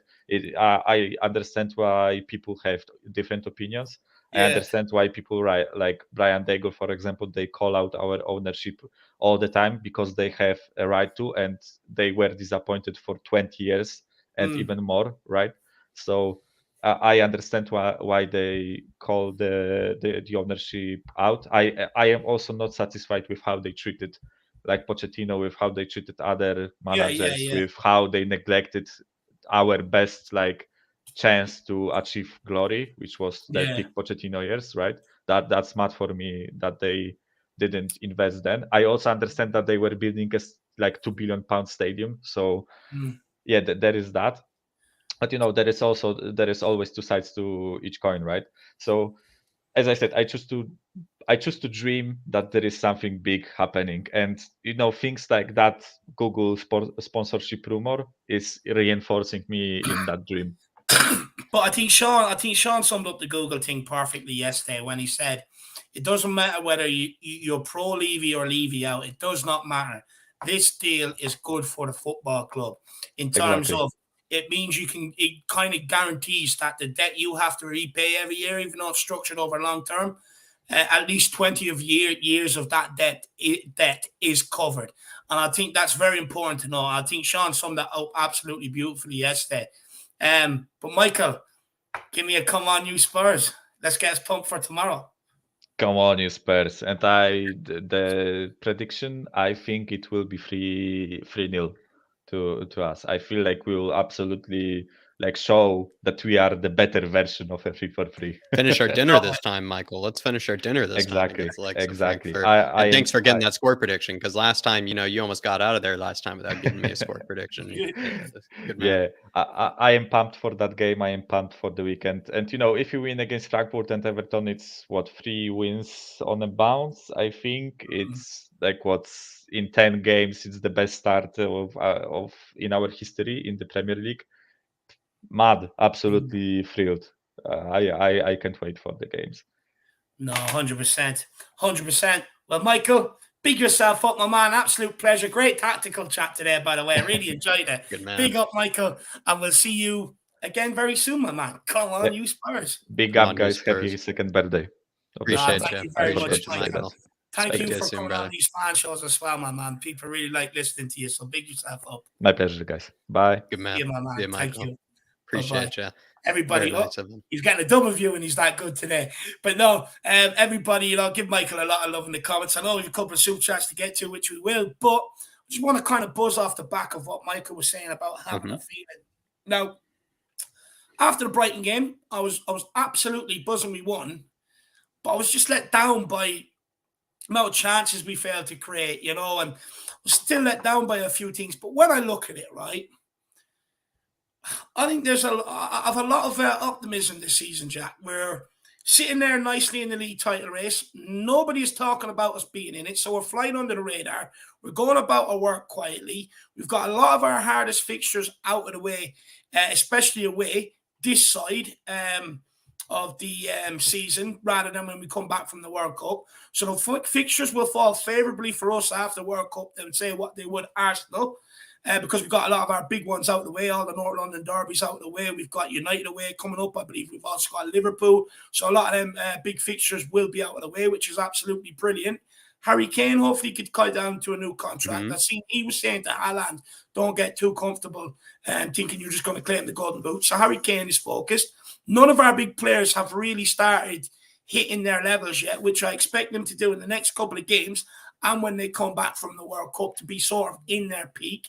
So for me, Jack, I think we're in for a season that no Spurs fans are really predicting. And I also believe losing Gianni, look, it's tough, but something like that can also galvanize a team and push them on to new levels and create a bond, create stuff and really push them on to try and achieve something magical. So for me, I'm happy where we're at right now, Jack. And I have a bit of optimism going into the next half of the season, because when I sat there thinking about it, I was sitting there, I'm like, am I actually delusional, which is what most people call me?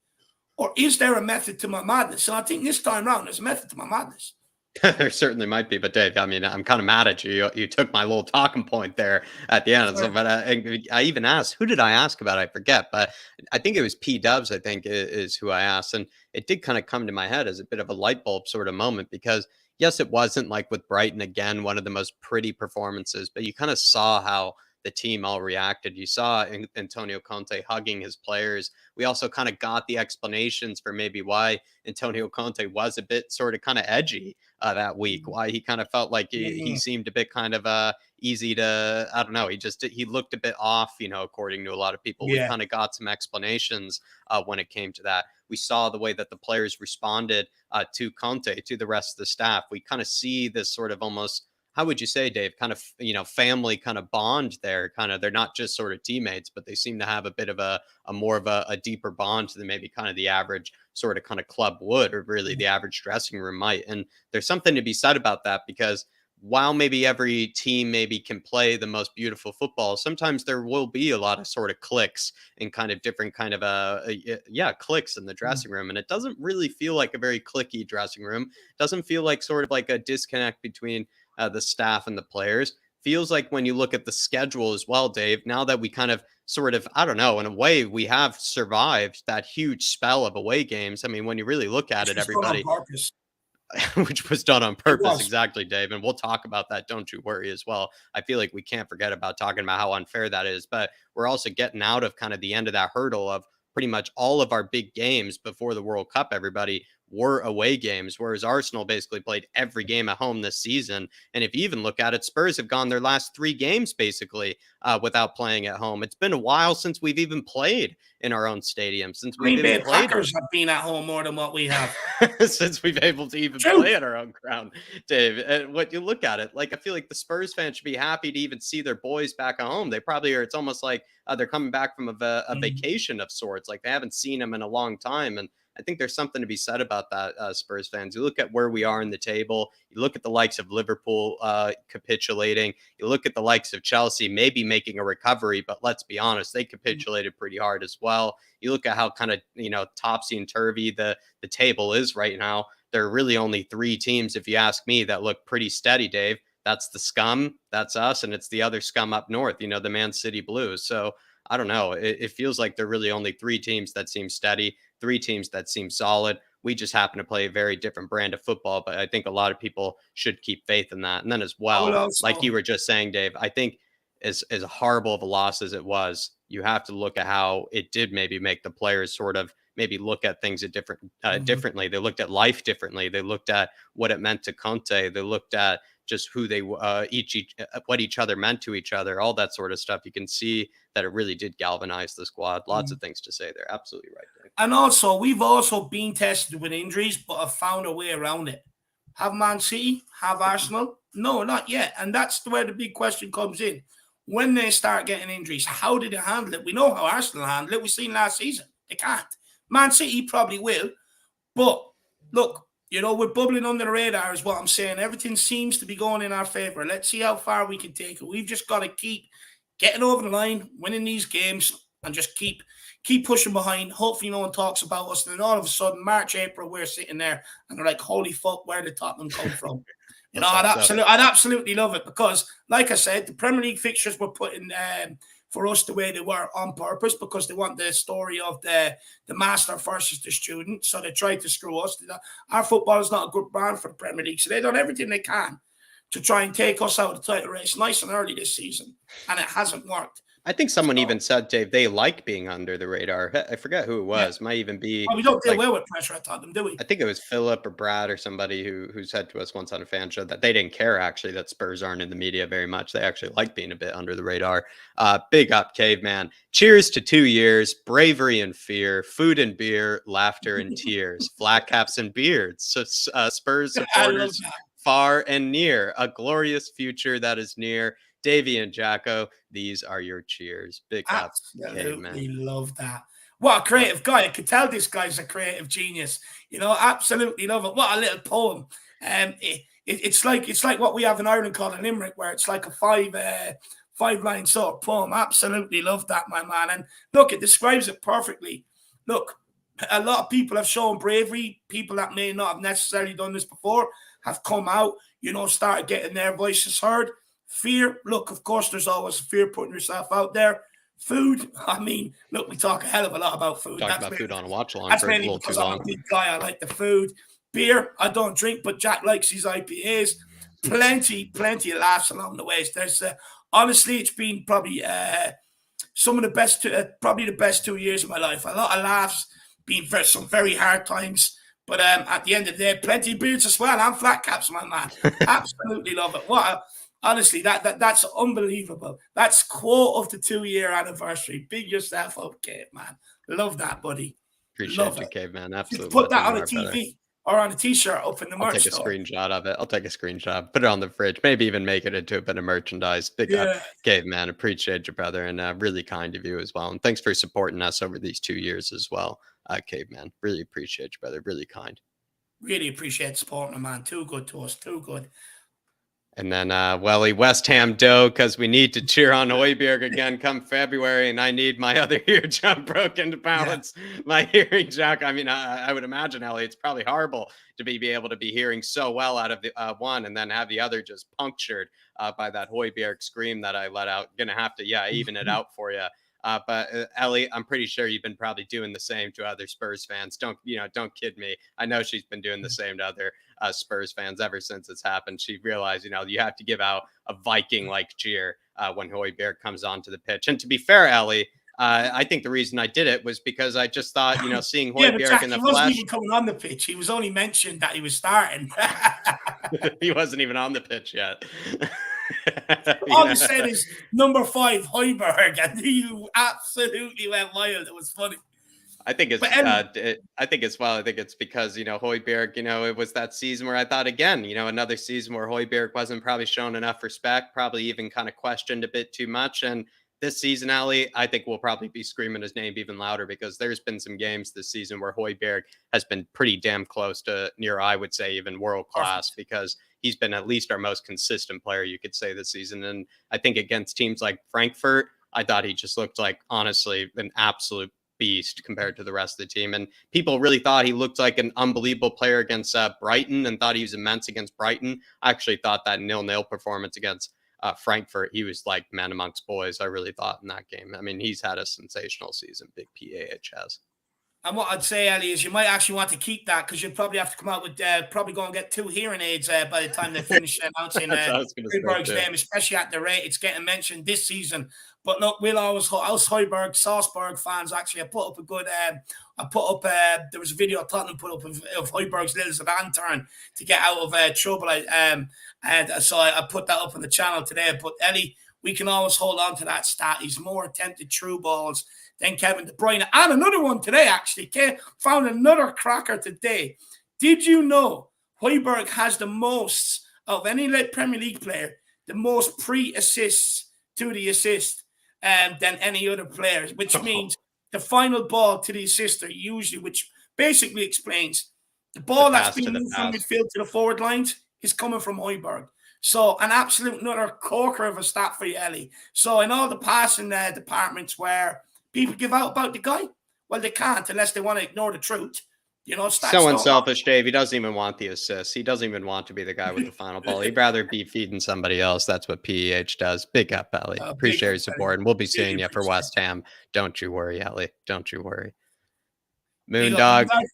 Good evening, David and Jack, and a great show. Come on, you Spurs. Perisic and Son cannot play together. Son is getting crowded out there. And I don't know, there's something to be said, Dave. I don't really think Perisic is hurting Son in any way. But Perisic isn't really playing well enough that you could then say, you know what, Son, you just got to kind of pull it together here. Perisic is playing out of his mind. Just learn to play with him because Perisic isn't really playing too well himself. So you kind of find yourself in that position where I don't really know if Perisic is hurting Son's game or even detracting from Son's game, but I don't even think Perisic has been playing as nearly as well as we would want him to be playing or nearly as well as we know he can play. So I don't know if you know what I mean by that kind of distinction. It's that if Perisic, let's say, we're just playing out of his skin right now, you shouldn't really have that much sympathy for Son because then you'd just be like, you know what, Sonny, you got to find a way to play because this guy's playing so well right now on that side. You're going to have to make it work. But the fact that Perisic isn't really knocking any trees down, I would say yet, I don't know, Dave. It feels like maybe there is something to be said maybe with them not gelling together yet. Yeah, look, I think it will click. I think the two of them will learn to play with each other. World-class players can play with world-class players. It's that simple. Look, I know Sean has a big thing on this, and he said he's going to put it out, and he's probably going to dispel everything I have to say. But Son's quotes were interesting after the Brighton game, saying that he played a lot closer to Harry Kane. He felt more comfortable, enjoyed it more. And I wonder, is that something to do with it, where he needs to be playing more closer to Harry Kane rather than Sessegnon or Perisic? I do get what people say, where Perisic probably occupies a lot more space down that left-hand side than Sessegnon, because Perisic is better going forward. He's a forward-thinking player, more forward-thinking than Sessegnon. So I do get that. But I wonder, is it because he hasn't been playing as close to Harry Kane? Because even last season, Harry Kane would get the ball, spin, play Sonny in behind, and that's where he was getting his goals. This season, it's not happening. So I wonder, is there something in that as well, Noondog, with his comments? But big yourself up, brother, and really appreciate support, my man. Faz Ratfire, may I ask some other channels to credit Conte for it? But Faz, I think just as Dave was asking me that glorious question, I think he threw in that comment. So Faz, I'm pretty sure you probably got what you were looking for. We were giving Conte, we were giving this team a bit of praise, a bit of positivity that maybe you don't get everywhere. But I thought it was great that actually Dave was asking me that, because he actually, this super chat, Dave, I think came in just as you were kind of asking me that sort of question, or just as that sort of light bulb came to your head there. Look, what I will say is everybody's entitled to their opinion, my man, and I think that's something we have to get used to. Everyone has their own opinions, and every channel is like they're the one that puts the time into their content. They're the one that puts the time into their graphics, their talking points, and etc. etc.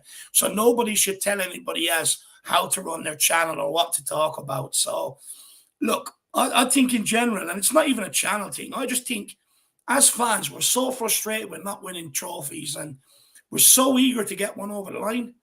Sometimes we don't show enough patience in the right moments. And what I mean by that is, look, under Nuno, people are right not to show any patience.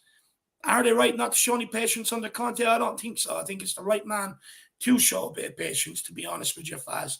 So, look, I think it's just fans in general. Let's just show a bit more patience to Conte. I get we want to see, Tottenham, Tottenham are famous for the pass and run game, the move and pass it and run beyond, make runs and everything else. But we're at a time now where you don't have the money in Man City to have two world-class players where you take one out, the next guy steps in and there's no drop-off. But there's other ways to equalise that, and Antonio Conte is that way. So for me, I'm willing to give it a chance, but all I can do is share my opinions. I can't tell or force other people to think a certain way, Faz. Big yourself up, man. Appreciate your support always, brother, over these years as well, Faz. Appreciate your support, my man. Phil Baby just saying, Michael, always rational and intelligent. Appreciate that, man. Appreciate your love for Big Mike. We also have Dermot with a super sticker. Let me go and find it. And it's just a really nice thank you. And Dermot, just want to thank you, brother, as well. Dermot's been here since the beginning. He's been showing us a lot of love from the beginning as well. I must say as well, I don't know how Dave, he finds all the different ways to come up with new ways to be nice to us as well. Because every time we asked Dermot to plug the channel, sometimes he'll spend 10 minutes just plugging the Irish Hotspur. He's too kind and he's too humble. But Dermot, just want to say thank you from me, brother. Appreciate you, and I look forward to speaking to you later. I look forward to hearing what you had to say with Mickey Hazard, and I'll check that out tomorrow when I get the chance, brother, as well. And it sounds like a lot of people were watching it, because everybody's coming into the chat saying really enjoyed it, that they were taking a look at it. So Dermot, sounds like you smashed it over there with Mickey. So I'm very proud of you, brother, but appreciate your support as always. Not sure you should use the word smash and Mickey in the same sentence there, Jack, but I get what you mean. I get what you mean. But big up, Dermot, John. Really appreciate the support, brother. Really appreciate it. And then also Caveman was just saying, I was listening to you guys when I was showering and it popped into my mind. Oh yeah, pick up, Caveman. Apparently that's when he's the most poetic he is. Pick up, brother. Now I know where you got the smash and the Mickey from. You were thinking of Caveman. But we're going on to Phil Coys. I'm looking forward to this one because we didn't get him last time. Looking forward to this. Yo, what's happening, guys? How are you keeping, my man? Good to have you. Yeah, all good, mate. All good. Champions League's back, baby. I love the accent. Where's the accent from? Well, it's Telford. so it's near like Wolverhampton. Oh yeah. Nice. I like the it's about accent. half hour away from there. I like the accent. It's cool, lad. But look, what do you want to talk about, my man? There's so many things going on right now, you know, talking about who should start in what position, formations, the Google.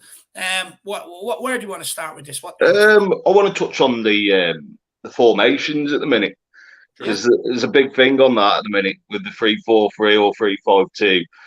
To be honest, I think we look more solid as a team, and we keep more clean sheets.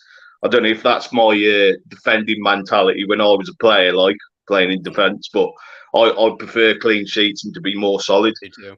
You know, and you know, the good football earlier, will Phil? come with that. Did you see that question? Like, if it was a one-off game, Basuma or Richarlison, basically 3-5-2, 3-4-3. Basuma, Basuma all day I long. answered the same thing. Yeah, all day long for me. I mean, Richarlison has come to the club as a backup, albeit 60 million backup. But yeah, I think we just look more fluid as a 3-5-2. I think we look disjointed as a 3-4-3. To be honest, when watching them, I just think we play more as a team. Let me ask you, is it disjointed, or is it just not working because our forward players have not come to the party yet? Because people have praised the back line, people have praised Lloris at times, people have praised the midfield at times, but the forward are yet to really get that sort of praise. Now, and this kind of hit home to me today. Richarlison is the only one that out of the forward line that scored, the only player that has scored in the Champions League so far this season. Conte said after the Arsenal game in the 3-4-3, we're getting the ball to the forward players, but we're not scoring enough goals. I mean, even when you look back at the games, we haven't really scored many. I think the only time we scored more than 2 goals was Southampton at the start of the season. So is it that we're disjointed, or is it that the forward line aren't playing well? Because last season as well, our forward line was absolutely ripping teams apart, and nobody was complaining about it. I don't know. It's a bit of both, really. I mean, I don't know. I just think the players that we've got, I think it's more suited to a 3-5-2 than a 3-4-3. I think we do need a better right wing back, albeit we haven't seen Spence yet. But I just think we look a hell of a lot better with a 3-5-2, and I think the players are more on board with that formation than a 3-4-3. I understand with the attacking players. I don't know. I don't think they feel comfortable playing that formation. Yeah. I think Son and Kane closer together, their chemistry together, they should be playing closer together anyway. Yeah, what did you make of Dave's comments about that? That Sonny said something about enjoying being closer together to Kane again, almost like long lost, back together with Kane again. Well, that's where they've got their long distance relationship they've had in the 3-4-3. Yeah, that's the record that they've got. Do you know what I mean? As a pair.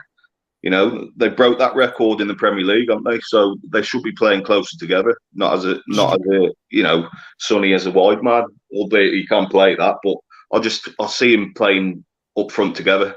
I think it's a lot better that way. Off topic though, best goal scoring partnership in Premier League history, second best. What are your thoughts on that, Kane and Son? Are they the best duo you've seen in your lifetime? Because it's Lampard and Drogba. I think they're better than Lampard and Drogba. I think they've already surpassed them. That's exactly who I was going to say, Lampard and Drogba. I think they've surpassed them because I think numbers-wise, they've already surpassed them. Yeah, they are. I think what I saw was that even in that most recent game, right, Phil, it was Sonny smacking the ball into Harry Kane's head, to go into the goal. That's what sometimes makes it a bit special, is that when you look at Lampard and Drogba, I know Lampard did score some goals, but sometimes you do know like how the goal is going to go, how it's set up. I know we like to think that with Kane and Son, it's Kane passing it in behind to Sonny. It's not really true. I think when you look at the goals, it's actually kind of split up between them, goals and assists. They were split up. Maybe Kane's taking the lead in the assists, especially after last season. Yeah. Well, that's where all the assists come from for Kane, weren't it? You know what I mean? Sonny going in behind, and Kane, he knew where he'd be. every single time. And I think that works better as a two when they're closer together. Yeah. So do we with create the 3-5-2, they're closer together, right? But we do need a right wing back.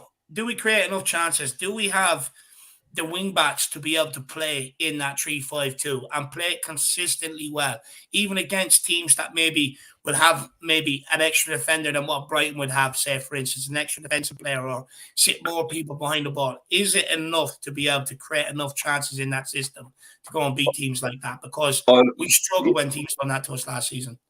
I think we've got a good enough left wing back in Perisic. He's an assist king, isn't he? You know what I mean? He's done it all through his career. I really do think Spence will be a good right wing back for us if he gets his chance. I just want to see him play. Just want him to get his chance. On Spence, I seen a tweet earlier on, and I don't believe it because it was from a fake account. Well, what I think is a fake account, but someone was actually trying to link him to some sort of him and his posse to some sort of stabbing in London over the recently, you know, and they were trying to say that's why he's not in the team. I think it's absolute horseshit.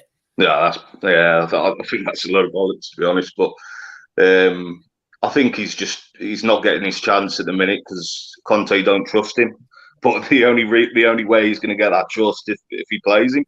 Do you know what I mean? But I think he'll get his chance in the cup competitions, if I'm honest.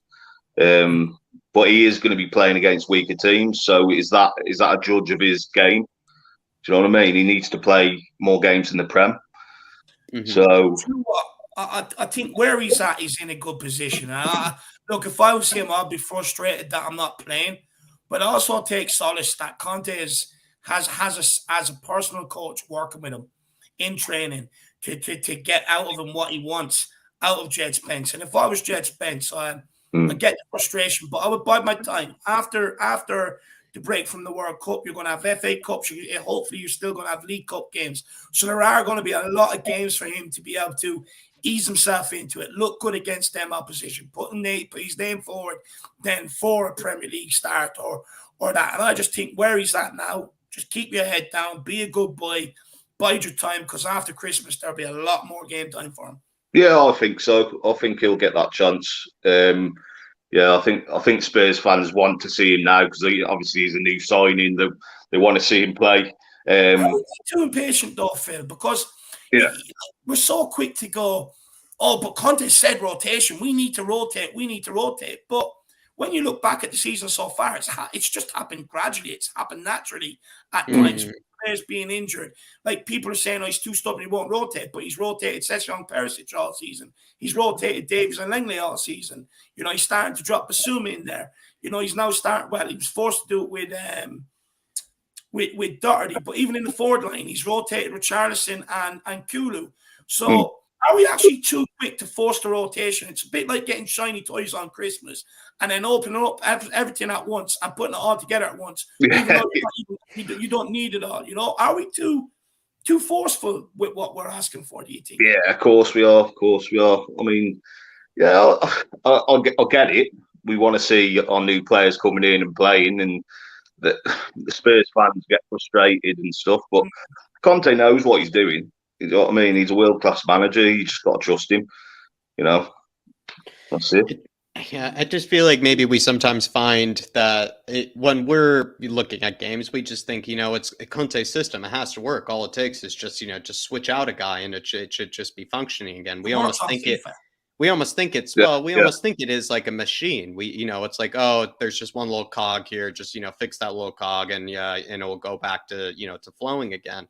And I just don't always think it works that way. And it's not like just switching out personnel automatically means that everything is, you know, kind of is rainbows again with his system. I think even if you maybe threw in Hakimi in tomorrow, it's not like everything does get fixed with his 3-4-3 or whatever. There still would be maybe other systems that maybe need to be, or maybe even would take a player to adjust time.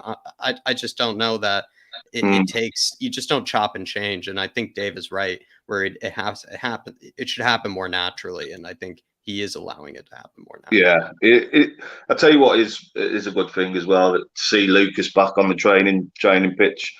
We need some more attacking players on that bench, especially if we do play a 3-4-3. We've got nothing coming off the bench apart from Hill. So it's good to see him back in the team, and just seeing him when he plays. Do you think Lucas will add much to this season? Because look, we know his contract is more or less coming to an end, and when it comes to an end, I think he's looking to head home back to Brazil. Yeah. And Lucas Moore, since he's been here, he's been a bit of a hit and miss sort of player. Is he going to provide what we think he's going to provide from the bench between now and the end of the season? Because every season we say this about some of our backup players, but yet every season they fail to sort of make an impact. Yeah, I think Lucas, he's a bit part player, and you know what I mean? He's never been on form. Do you know what I mean? He's never had a run of games where it's like, 10, 15 games and he's scored like, his ratio of goals isn't great, but he's a good player to come off the bench. He's a good impact player. He's got a lot of pace, and he does trouble a lot of teams. It's a nice option off the bench, isn't it? Rather than just seeing Hill. And Lucas ain't that type of player where he's going to affect the dressing room. Do you know what I mean? He'll get on with it. He's a good lad in the dressing room, from what I can see and hear. He puts his head down, and actually, just quickly, maybe on Lucas, and maybe that you mentioned Brian Hill. Lucas isn't really the biggest of guys, as we know, but do you think maybe the difference between maybe a Lucas and a Brian Hill is that Lucas has had maybe those more kind of physical aspects? He doesn't really fear getting clattered, in a challenge. He actually usually usually rides the challenges pretty well. Actually, he's not even known for diving. I would even say Lucas. I've never really even seen him dive too often. No. And then as well, he has that incredible vertical. We know he can jump out the gym, sort of kind of reference. It's kind of, that's maybe a difference I've noticed between him and sort of Hill Messi, is that Lucas maybe has sort of, he's been able to cope with the Premier League because he had that sort of physical aspects as well that maybe Hill might not have. I don't know what your thoughts on that. I think Lucas is obviously a better player than Hill at the minute. Hill's got a lot of years left. What is he, like 20 now? Is he 21? I think he's 21. So I mean, Lucas is coming towards the end of his career, and he's only probably got a year left with us. So, Lucas is. We can rely on Lucas more than Hill. Put it that way. Yeah, definitely. Yeah, definitely. I think you're spot on there. Just when you're listening to you talking about Lucas, I can't help but think, and even when I think back over some of the players we've had in recent years, Lamela, someone like Sissoko who can't pass, all he can do is run with the ball. You've had Bergwijn, same thing. I think we're in a transition right now where the squad is at, where we're coming out from a team where we didn't have many great link-up players whatsoever. They're all individuals, could all run with the ball, but couldn't do the basics, which is putting a pass, consistently putting a good cross. Whereas I think when you look at some of the signings we've made and we're starting to bring into the team, they can pass a ball, they can cross a ball on a more consistent basis. And I think where we're at right now, we're still, even in terms of the impact off the bench, with Lucas, he could come on, he could have an infectious impact in terms of pressing, high energy and stuff like that. If I was chasing the goal, I don't know if I'd have confidence with him coming off the bench to be able to go and get me that goal, because he's good at running with the ball. But in the final third, it's a bit inconsistent. I think where we're at right now, we have a squad where you still have some of them players, but when you see someone like Kulu and the impact he's had, it's purely because he can do the basics. He technically is good. And what I mean by technically is crossing a football. And his control. And that's why you're seeing Kane and Son, get goals with assists coming from that side, whereas maybe before they were having to work a lot between themselves. So I think that's definitely worth something to keep note of. I've blown my own mind, to be honest. Love it. Well, Phil, any kind of final things that you felt like you wanted to say before we let you go with the rest of on the stadium? It's good news if it does happen. I think the money should go towards the squad if it does happen, and the naming for the stadium. I hope there's a Spurs or a Tottenham in there with the Chrome Lane, something like that. Just something in there. Do you know what I mean? Just so we've got a little bit of right of the name. Do you know what I mean? So But yeah, that's it really. Yeah, happy birthday on the show. Yeah, did you have any suggestions? Maybe anything that you've seen that's given you a giggle, or anything that you would be proud of? Any Google reference? Chrome Bold Stadium for Levy.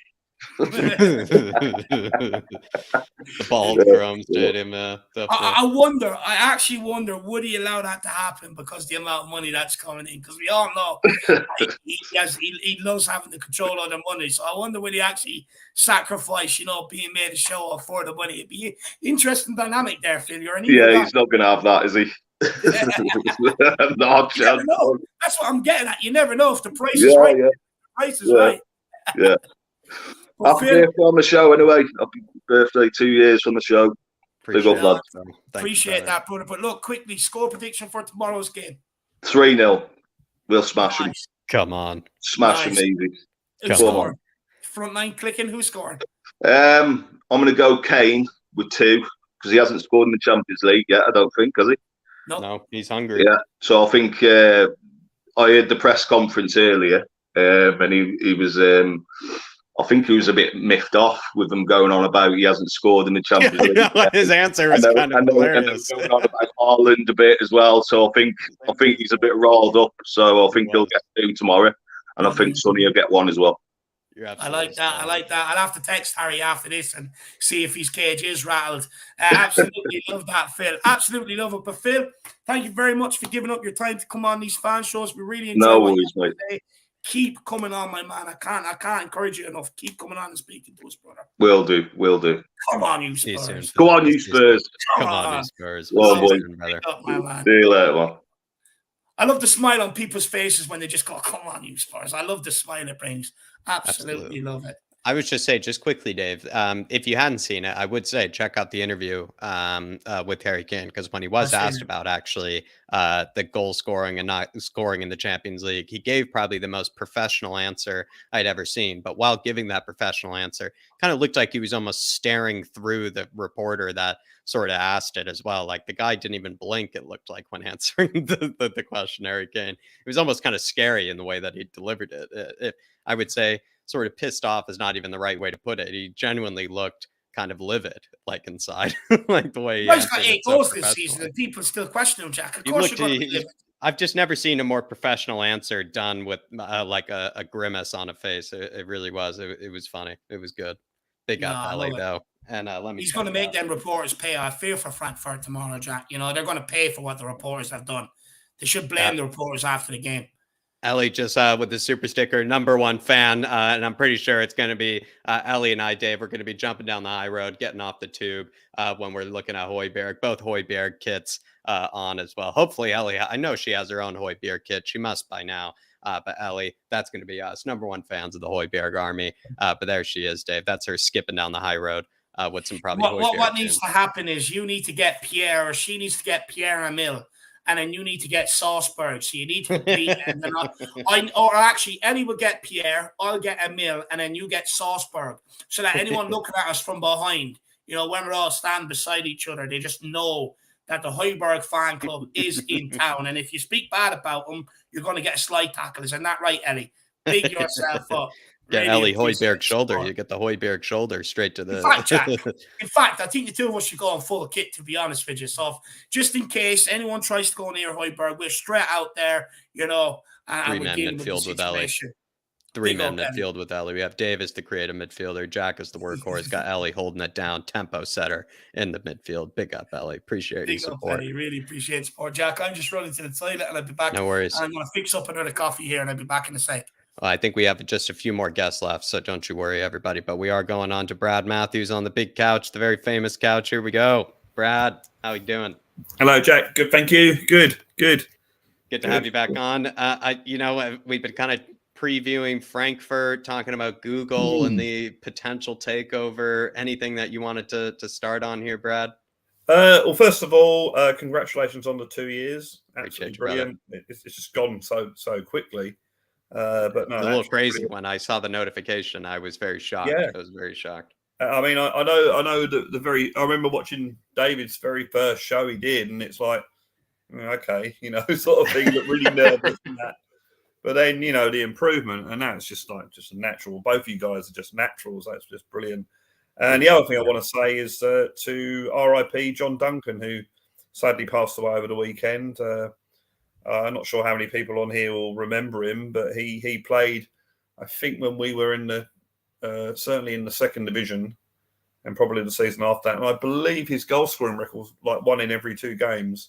Very, very good player. And talking to get me name dropping. Talking to Mickey Hazard earlier on tonight, he was saying that he knew him as a person, said he was a really nice, good guy as well. Thank you, Israel Uncovered. Thank you. But so R.I.P. John Duncan. And thank you, Brad, for also as well. But I know Dave will thank you as well. But thank you as well, Brad, for coming on all these fan shows. You and Dermot and Philip and Ellie have been here kind of from the beginning, so we appreciate you as well for giving up so much time out of your evening, sitting there, listening along. And it's been, we just want to say thank you, because a lot of people have come on the fan shows because of the regulars like yourself. It's good fun, and to anyone that's thinking of coming on and might feel a bit nervous. First time I was on, I was nervous, but once you're on here, it's just basically it's like chatting to your mates about football. That's basically what it is. Yeah, we don't bite over here, and we don't bite over here. No, at least we try not to. Especially maybe if you're talking about Harry Kane's hair, maybe David might start biting. But speaking of which, did you hear what I was saying about Harry Kane when asked about not scoring in the Champions League? Yeah, did you see that interview? He looked a little kind of. It was very funny, his reaction when being asked about that. Yeah, I did watch that press conference, or recording of it, and I'm just really well struck by. He's very eloquent, actually. He's very, very professional. He's taken on that mantle of England captain, and he's not Spurs captain, but really, really well. And you just got the impression it was a great answer and a very diplomatic answer. Diplomatic, great word for it. But you do get the impression that he wants a goal tomorrow night for sure. And I would, if I was a betting man, I'd put money on him scoring one as well. So the vibe I got from him, Brad, was like, because the guy was like, "Oh, are you a bit worried you haven't scored?" And like the vibe I got from his answer was like, "I have like the least of a worry." Like it was just that sort of kind of like, Jack, look, like how dare you kind of question that I would be worried kind of answer. It was really brilliant. In fact, the Harry Kane, if you're listening, I've got a celebration for you. Because we know you're going to score tomorrow. Walk out with ketchup in one sock, mustard in the other, and when you score, just start squirting it into the Frankfurt crowd. I'd absolutely love it, Big H. Please, I beg you. Someone throw not a Coke bottle. Someone throw a ketchup bottle. A ketchup bottle. That's what we need from Big H. So we need to clip this after this show. We need to get it out there. I'm going to tag Harry Kane in on Twitter, and I need the guy to do it. He can't let me down. That's going to be that'll go down as the ultimate piss take celebration. I love it. You can imagine all getting in the line doing that, like eating burgers. You can imagine someone leaning over with the Frankfurt and the bun. Go on, Harry, give me some ketchup. It could be like the Paul Gascoigne goal against Scotland. But rather than spraying water, they're spraying ketchup on him. Yeah, the dentist chair. Yeah, that was what a celebration. But Brad, let's speak about Harry Kane, the person, for a minute. What do you think about him using his profile to be able to build to start a foundation, basically, to help so many people out there? Listen, I think Harry Kane is a wonderful human being, not just a great footballer. And seeing what he's done over the last couple of days. Now, I think I've told you guys earlier that when I had a friend who sadly passed away, I just, on the off chance, contacted the club and he did a little video message for him. So, and at that time he was doing stuff for sick kids and whatever. But he just puts I don't say he uses it. I mean, obviously because he's England captain, he's going to get asked a lot more to do it. But he just seems to. Well, I mean, it's better than Jack Grealish running around crashing Lamborghinis. You know what I mean? Oh, exactly. And I just don't. Yeah, okay. If you're an opposition fan, you can have a go at him for how he plays. You can say, oh, he's not as good as this player or as good as that player. Yeah, exactly. It's just a guy. But when they pick on him as a person, I think, well, there are far worse people out there you can pick on as people, And the thing of mental health, we all know it's a really, really big issue. It's been a big thing with me. It's been a big thing with a lot of people I know. And the kids with confidence, and using his where he was constantly being loaned out, and he kept going, and his dad said, "Oh, we go again," and just giving doing that sort of thing. I don't know if you can actually hear the bedtime story. I'd love to hear it myself. I might play it myself before I go to bed tonight. Actually, I think KPV apparently tested it out, and he said he didn't let Harry Kane to tell him when to go to bed. Brad. So as much as he listened to it, he didn't let Harry Kane tell him when to go to bed. So, but yeah, that was the great thing. And now they're talking about the wearing the armband with the One Love thing on it, which I think is another great thing, especially in a place like Qatar.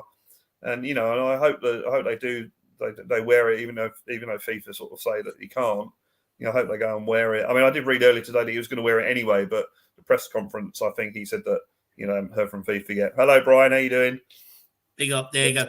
By the way, new panel show coming Thursday. Deegan and Philip Brady, stay tuned. Oh, really? But no, Harry Kane is just I mean, he's England captain, and you can see why he's England captain. Not only his ability, but how he performs off the pitch. Very similar, may I say, not in football ability, but very similar to how Bobby Moore was when Bobby Moore was captain. That really good sort of profile of your England captain. But yeah, no, just get rid of Charlie. That idiot. Honestly, he lets Harry Kane down, with the stuff he does in the press, going and speaking to Bayern Munich, In fact, I believe he's using Harry Kane as a disguise to beg Bayern Munich, if eventually Arsenal do get back to the Champions League, that they have a bit of mercy on them and don't send them packing again. Because at one stage, Bayern Munich done it to them every single year. So, that's probably what. I bet it was actually even Charlie Kane. I bet it was Charlie Kane who even snuck in the German press for that question, because the German press asked Harry Kane deliberately about the Bayern Munich rumors, and I think that was just Charlie Kane trying to, get. Maybe it was even just Charlie Kane in the press room just putting on a German accent. You never know, because we never get to see.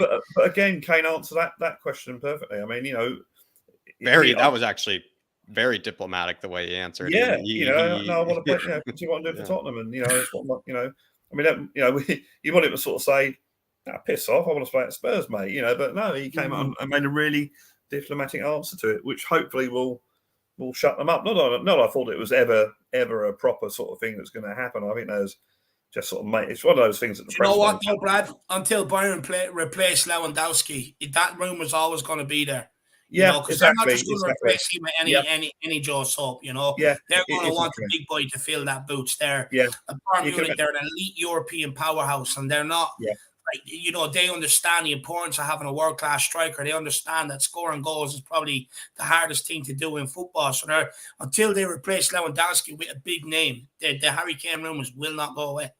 And any big club that loses their top striker, if Salah left Liverpool, for instance, suddenly Harry Kane will be linked. Any club that's got. I mean, Man United. Well, he's been linked with Man United anyway, isn't he? Because they haven't really got a striker. But no, it's just a. Yeah, it's just that's what you want from your footballers. I mean, I know role models are a really overused word these days, but any kids looking up to Harry Kane, that's the sort of player you want to look up to and want to try and emulate in your ability, in your playing, your playing, and also how you handle yourself off the pitch. Because footballers are human beings, and there are good ones, there are bad ones. Harry Kane's just one of the good ones. Some people look at Cardi B as a role model, So I mean, if they call him Cardi B a role model, then Harry Kane must be Jesus Christ. To be honest with you. But look, Brad, what about tomorrow's game? I mean, what's your thoughts going into tomorrow's game? There's been a lot of talk tonight and over the last few days of formations and that. I would say that the 3-4-3 got us into the Champions League, but the difference being is that we had Kulusevski on form in that three-man attack, whereas this season we've been without him for a few games, and Richarlison I don't think fits into that three like that. I think Richarlison in a 2, I think will be a better player than in a 3, because I think he doesn't fill that role that Kulusevski does, and I think Kulusevski is sort of he said he likes to play as a number 10. He could even be our sort of version of De Bruyne, because he's got a very good pass on him, got good control, he gets the ball and that. But certainly I think that 3-4-3 has got us where we are. And we played 3-4-3 against Frankfurt last week, but for some awful finishing and some sloppy final balls, we should have thumped them last week, we should have beaten them quite comfortably. So I think that's how they go tomorrow. having said that, with Kulusevski out the team, then the 3-5-2 does work, because as you were saying earlier tonight, Kane and Son playing closer to each other seems to work a lot better. And that way, you know, people saying, "Oh, is Son getting crowded out by Perisic?" Well, if you play 3-5-2 and you've got the two up front, then Son's got to come in narrow anyway. So you've got that width down the flanks and that. Did you think, Brad, like, I don't know, it felt like against Frankfurt, the 0-0 draw was one of those 0-0s where it wasn't just two awful teams, you know, going at it. It was one team that just, in my opinion, which was us, couldn't finish their dinner. And it felt like Spurs, in fact, kind of paid the price for not finishing their dinner. They, you know, ended up getting a 0-0 and kind of made the front line look kind of silly at the end of the day. Do you see maybe the front line? Do you see these strikers perhaps looking at, or at least hopefully looking at that Frankfurt game and kind of being like, we gotta, you know, make do, or, you know, almost like take revenge for what happened, you know, last time? Yeah, I think. I mean, that's or at least rue all the missed chances. Yeah, I think also I mean, football. I've said this many times. Football is a game of fine margins, so you're going to get a game where all of those through balls work, all of those shots are on target, you know, and then you find yourself winning 4 or 5-0. You know, it happens. Have you been disappointed though, maybe with the front line this season? Do you feel like they have maybe a few times not clicked in the way that we know that can, because we do kind of rely on them? They are our best players, where other teams, maybe their best players are in the defense or in the midfield. Our best players are in the attack usually. And do you feel like maybe they've let us down a bit this season? I wouldn't say let us down, but they haven't played to the heights that they got to last season. Right. Let's face it, you know, Kulusevski, I mean, assists and goals last season compared, you know, with Son, Golden Boot and Kane scoring the goals that Kane scores and then their assists. That was a phenomenal forward three, and it just clicked at the right time of the season. And at the moment, it just hasn't clicked yet. And we, you know, Kulusevski hasn't played many games. So we just got to sit here, you know, and sort of, you know, let it fall into place. We're still in a good position in the league. You know, if we can get to the end of... Brad, 4 points off top. With some of the reactions when you look around the fan base, you think we're fucking sitting there 10th with Liverpool. I know. Yeah, exactly. And people need to remember last season where we were last season this time, you know. So... yeah, we've got a team there that I think the thing with Tottenham at the moment, they're just not clicking. Now, whether they play 3-5-2 or 3-4-3, it's just, it has to click, whatever formation you play. And at the moment, they're just not clicking. I think I like the formation on Saturday against Brighton, because I think that was a game that after the Arsenal game and the draw at Frankfurt, we knew we had to get something out of that game. And Conte's always said that, you know, if it's 0-0, you want to make sure you don't lose rather than win. So that gave us a little bit of solidity there. And it allowed Bentancur and Højbjerg to get further up the pitch than they normally do, with Bissouma fitting back. And Bissouma's taken a lot of flack from people. But it's like, hey, this is only his second game all season. You know, give these guys a chance to get to the grips of the game. So, and as people have said tonight, and as you said and Jack said, you know, Conte knows what he's doing. You know, he's not an idiot, you know, so... we just have to, we can have our opinions. You know what the problem is, Brad? We're too used to having idiots in charge and not enough winners. So when a winner does come in, you know, we're sitting there thinking, oh, he's the idiot. You know what I mean? But I mean, Conte knows what he's doing. He you know, when we say, oh, we're losing in the midfield, well, he's watching the same game as we are, you know. So, you know, he's a world-class coach. He can see what's going on. It's just that he might have a different way of handling it, and we might in the stands. So we have to, you know, put our trust in him, and also the fact that we've only 9 games in the season. You know, it's like there's a long way to go. You know, a lot of things can happen between now and the end of the season. We've got a World Cup coming up. You don't know who's going to come back from that injured or in form or whatever. So there's a lot of football to be played. And as you say, we're in a decent position. And the football's not that entertaining at the moment. But hey, you know, last season when it clicked, it was entertaining. And once you get the players involved in that, and you know you have the players that you need, you get that. For sure. Just quickly, Raider. Yeah, he does. He was playing in Norway. When I think I read up on it last season, he was banging in the goals there last season. Playing in Norway. Definitely someone to keep an eye on for sure. Definitely someone to keep an eye on. That'll get the press. Oh, we signed him. That'll get the press, wouldn't it? The Haaland derby, wouldn't it? We play Man City, the Harlem Derby. I did hear it. And try and get the cousin over, lower him over.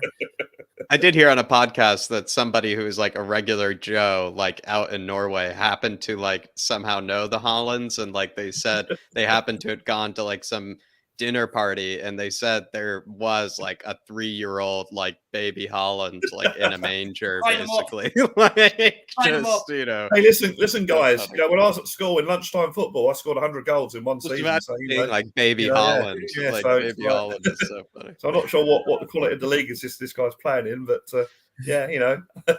Well, look, Haaland started there before he got his move to Austria. You know, you gotta start somewhere. But look, Brad. First of all, before you plug your channel, I did hear Jack as I was making the coffee, but you know, people like you, Ellie, Philip, Dermot, and there's so many more. You know that but I've been here from the very beginning, and I've really created these fan shows, and it's you guys that have encouraged more and more people to come onto these fan shows, have a chat with us and stuff like that. So I want to say a massive thank you to you, Brad, because your support has been unbelievable.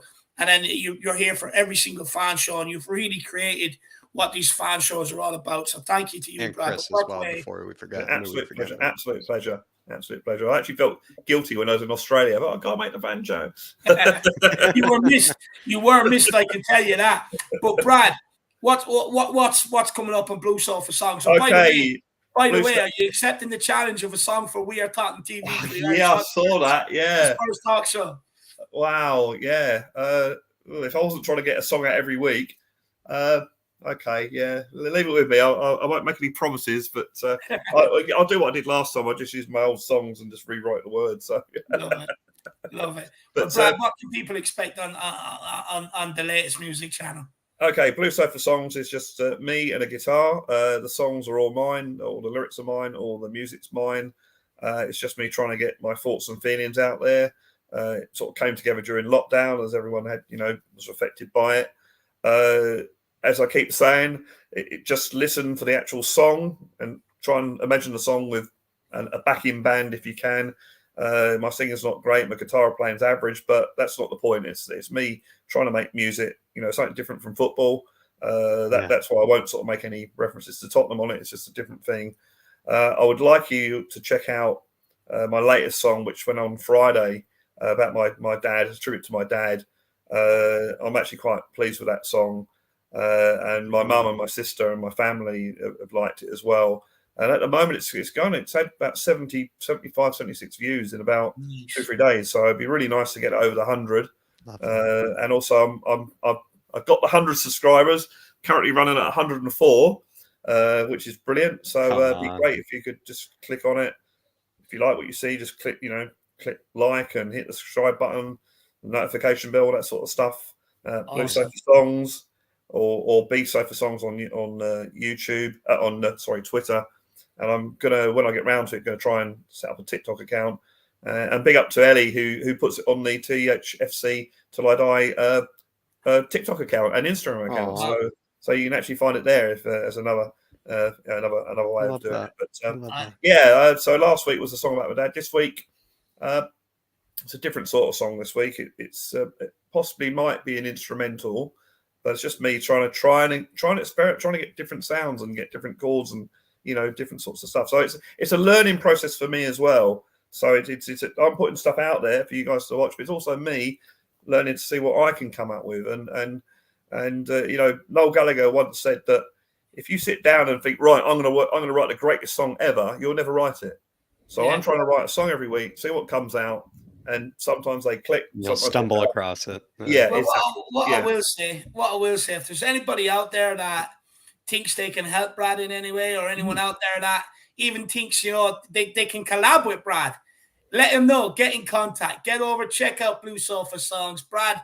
It's great to see you out there doing your thing, my man. I know you've told me a long time ago you have a passion for music, where you with your guitar and stuff like that. So it's good to see you out there pursuing something you love doing. Brad, big yourself up. Give me a come on, you Spurs, my man. Okay, for tomorrow, pulls his shirt down. Come on, you Spurs! Come on, you Spurs! Big up, Brad. Love that. Love that. And big pointers down here, everybody. Please show him some love as well. Hit that like button, especially the new song. Especially the new song. It sounds really important to Brad as well. So please show him some love.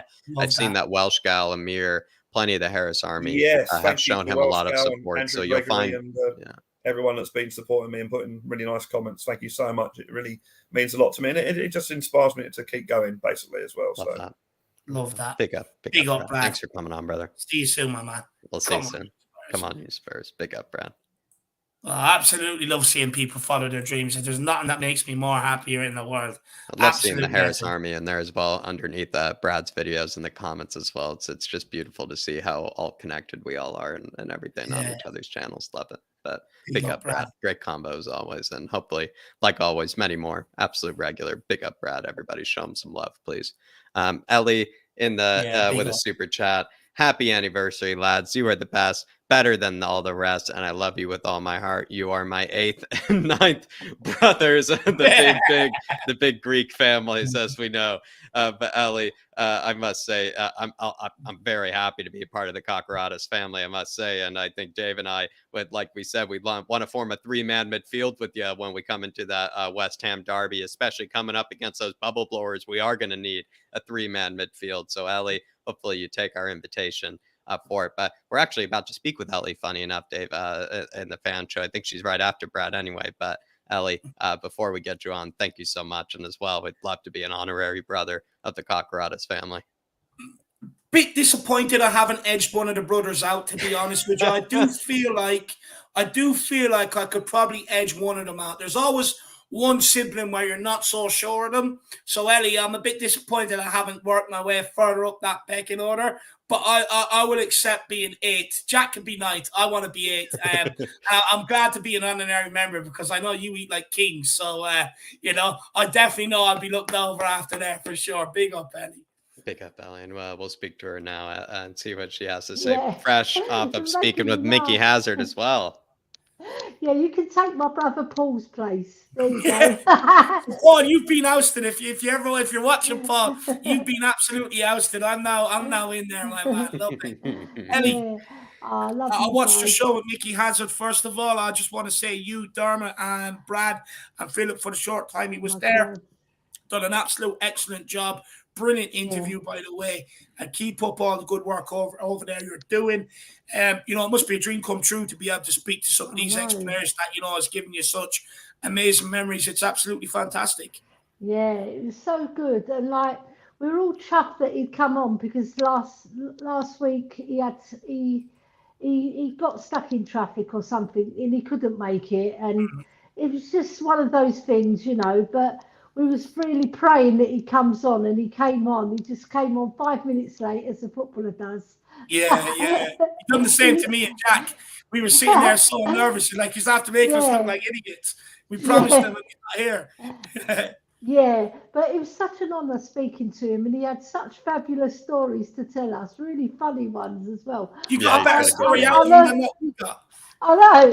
Yeah, I urge everybody to watch it if you haven't watched it. Just watch it back after the Irish Hotspur, because you've got to stay on this channel first. We'll put the link in it when we're renting it out for people to get over and have a look.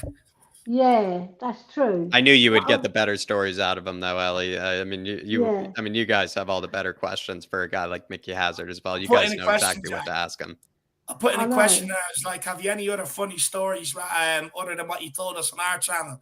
And I was jealous because he started off by going, well, there is one story that's really funny, but I don't know whether it should be put out there. And then eventually they managed to persuade him to put it out there. So Mickey was holding back on us. So I'm not happy about that. Yeah, it was so good. And I think he let it slip which player it was that done the clanger. But it doesn't matter, because at the end of the day, it was just a funny story, full stop. It doesn't matter which player did the dirty deed. Yeah, I'll leave it to people's imaginations, because I don't want to spoil it. No, it's quality. Just a couple of things. Big up, John Fitzpatrick. Good to see you in the building. Ellie, Stevie Fraser, and then I have one more after this. He says, wow, look at that clear and crisp Wi-Fi signal Ellie has got going on there. Did you rob Sean's? Any chance? It's because I'm at my daughter's in Chelmsford. Obviously, the Wi-Fi works better in Essex. Find out what package she's on. Find out what package she's on. Love it. I know. I think she's on BT. BT Quality. Wi-Fi is really good.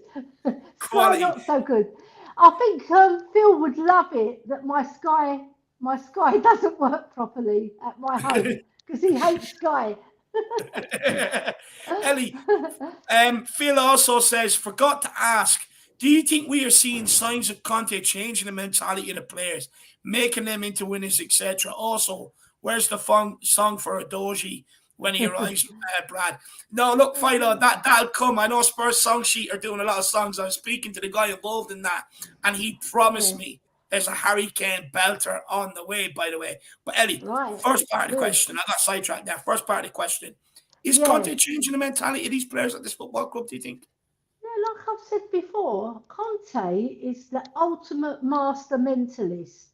He's fabulous. He gets into everybody's psyche and he makes them feel like winners, like giants. I know we haven't been playing the pretty football that we want to see, and we haven't seen so much free flow, but there's been periods that we have played well in spells, right? It's just, I think what he's done, right, he's changed the ethos of the way the players think when they go on the pitch, right? So by hook or by crook, we're going to get this win. We're going to either win ugly or we're going to try and stamp our authority on the match. If we can't and the other team get the upper hand, do not lose the match. The only match that I can say that he got it wrong was against Arsenal. I think he just lost. He lost us. I think he lost us the game, not the players. I know that's a big thing to say, but I have to with say how deep we were sitting in the first half and everything and all that stuff. Yeah, we gave them too much respect. We gave them too much of the ball, and when we did have our chances, we muffed them because our passing was right at the last step. Where we're really good. Last season, we were really good at making chances. So much more deadly last season, Ellie. You're right. We were so much more deadly. But what I find is when we don't want to lose the match, right? Do not lose the match. We lost one match to Arsenal. We've lost one match to Sporting since April. So that's the proof of the pudding that Conte's formula is working. I don't care what formation he plays. It doesn't matter because at the end of the day, you've got to get that win, right? But and he knows how to do it. He's done it, and he's a proven winner. But even when you look at the fixtures, Chelsea away, never ever get a result there. Got a result very last minute. West Ham away, you would have said before we would have crumbled. Got out there with a point, you know. Even the way the fixtures have fallen for us. Southampton bet us last season, Premier League, which is expecting them to turn us over first game of the season. Bet them. Yeah. Wolves turned us over last season, Premier League, was expecting them to turn us over. Bet them. In fact, I actually think Premier League, when I think about it now, I think Premier League were trying to get Conte sacked with the fixtures they gave us. Because you look at the fixtures they've given us so far, they're all fixtures that we didn't do well in last season. But what was the question? Yeah, and I think that's even more evidence where games last season where maybe we didn't pick up points, previous seasons where we've had real troubles under different managers, West Ham away, Chelsea away, we're getting out there with results. So I think it's more evidence on top of what you were saying that shows the mentality is starting to change a little. Yeah, do you know that old cliche, getting blood out of a stone? That's what Conte does. He gets the blood out of the stone. And he makes sure when we come off that pitch, we've sweated blood and tears, right? Because he wants all of these players to be in the memory of Gian Piero, because they knew that he was ill, but much before that we knew that he was ill with leukemia, and he still carried on. They still gave him the job, and he made us from running stats, from the lowest running stats to the highest running stats, and also got our fitness so on point that we can actually compete against the better teams in the league. You know, because fitness does play a big part in how you can get a win over the line. If you're fitter than the other team, you can run faster, you can do more leg work. you've got an advantage. Yeah. Yeah.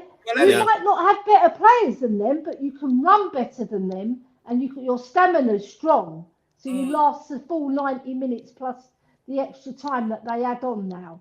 Well, all you have to do, and you're correct there, and I don't think there's been enough emphasis made on the job that Gianni actually done here, because even if you look at our league positions, under Jose Mourinho, it's well known, it's up, the fitness is on you. Again, how much of a winner do you want to be? I'm not going to make you do it. It's up to you, do you want to do it? And it's clear we weren't doing it. Under Nuno, fitness was a real problem as well. But when and you look at the league positions where we were, and since Conte came in, Gianni's come in, and they've got up to fitness, the league position doesn't lie. And the reason why I think you're correct as well is we were seeing us running out of steam against teams like Fulham and stuff like that, where you should be outplaying them, for the majority of the game. And I think you're spot on. I don't think there's been enough emphasis on how important fitness actually is, because you know yourself, you were a player before, Ellie. Yeah. When you're fitter, you can do things a lot more easier. Your brain works a lot more quicker. You're a lot more sharper, which is more important. So much more sharper. You can do everything at a better speed, rather than when you don't have that fitness. You're more capable of injury usually too. Rather than being able to turn on the ball, get at and run at them, you're more likely going to hold it up. Your play going forward is so much slower as well. So I think you're spot on, Ellie. Yeah. Yeah, and also when you're fitter, you've got more stamina, but the passing is better because you're stronger. See, when you're tired, your legs get weary, your passes will go astray, right? I know some people would say, well, our passing has gone astray. I think that's lack of concentration. Not Højbjerg's, Ellie. Not Højbjerg's. No, his passing's been on point, and nobody can argue with that. Even Scott M, if you're in the chat, you can't argue with that, right? He won't be. He's not a fan of me. He's not a fan of me. He won't. Well, getting serious. Well, if he isn't a fan, he's not in my good books, right? So Ellie, though, yeah. Sorry, Ellie, you were on a good point. No, I was just going to say. When the passing is not on point, it's lack of concentration with our players. It's not because they're not fit enough, and also when you're playing in a match, of the importance of Arsenal, sometimes nerves comes into it. I found we were very, very nervous in that Arsenal game. We were very tentative as well, and we didn't get at our game until maybe 25, 30 minutes into the match. And by that time, Arsenal had got the initiative. They'd gone in the lead. We crawled our way back into the match. And then they got, two big mistakes, Lloris's mistake and Emerson sending off, which I don't believe was a sending off. I don't care. It should have been a yellow card. But I think Gianpiero has made us. Also, he's used his mentality because he's putting into the players' ethos of work ethic. And actually, Mickey Hazard said something very poignant tonight. He said that Ozzy Ardiles made them feel like world beaters. And that's what Gianpiero did. And that's what Conte's doing. He's making our players, who a lot of people say, apart from Kane and Sonny and Kulu, we're pretty average. They do. They all say it. Yeah. We've got average players, right? Apart from our front three. So they're making these pretty average players play above their station, like he did with Davids last year. Spot on. This year he's doing it with Dyer, because I've seen a marked improvement in how Dyer's performing. I agree. Even though I don't like the player, I don't like him. I take my hat off to him. He's credit where credit's due, isn't it? Yeah. You know? The only thing I would say is passing's got improved, but he has played well and he's been solid. Romero needs to step up a little bit as well, because he started last game against Brighton. We started seeing signs of him coming back, but that might be an injury. That might be an injury that he's covering because he's been brought back a bit early. Yeah, because we can't. Like Conte said with Doherty, I don't want to lose. So that's where that Italian psyche comes in. And I don't want to hear. I don't want to hear. At it. I don't want to hear anybody tell me Sanchez needs to start with a team that plays that carries an attacking threat. Because the one game he played this season against a team that actually does carry an attacking threat, he gave away a penalty inside 7 minutes and put us 1-0 down. Honestly, it's the truth. And Eddie's spot on there.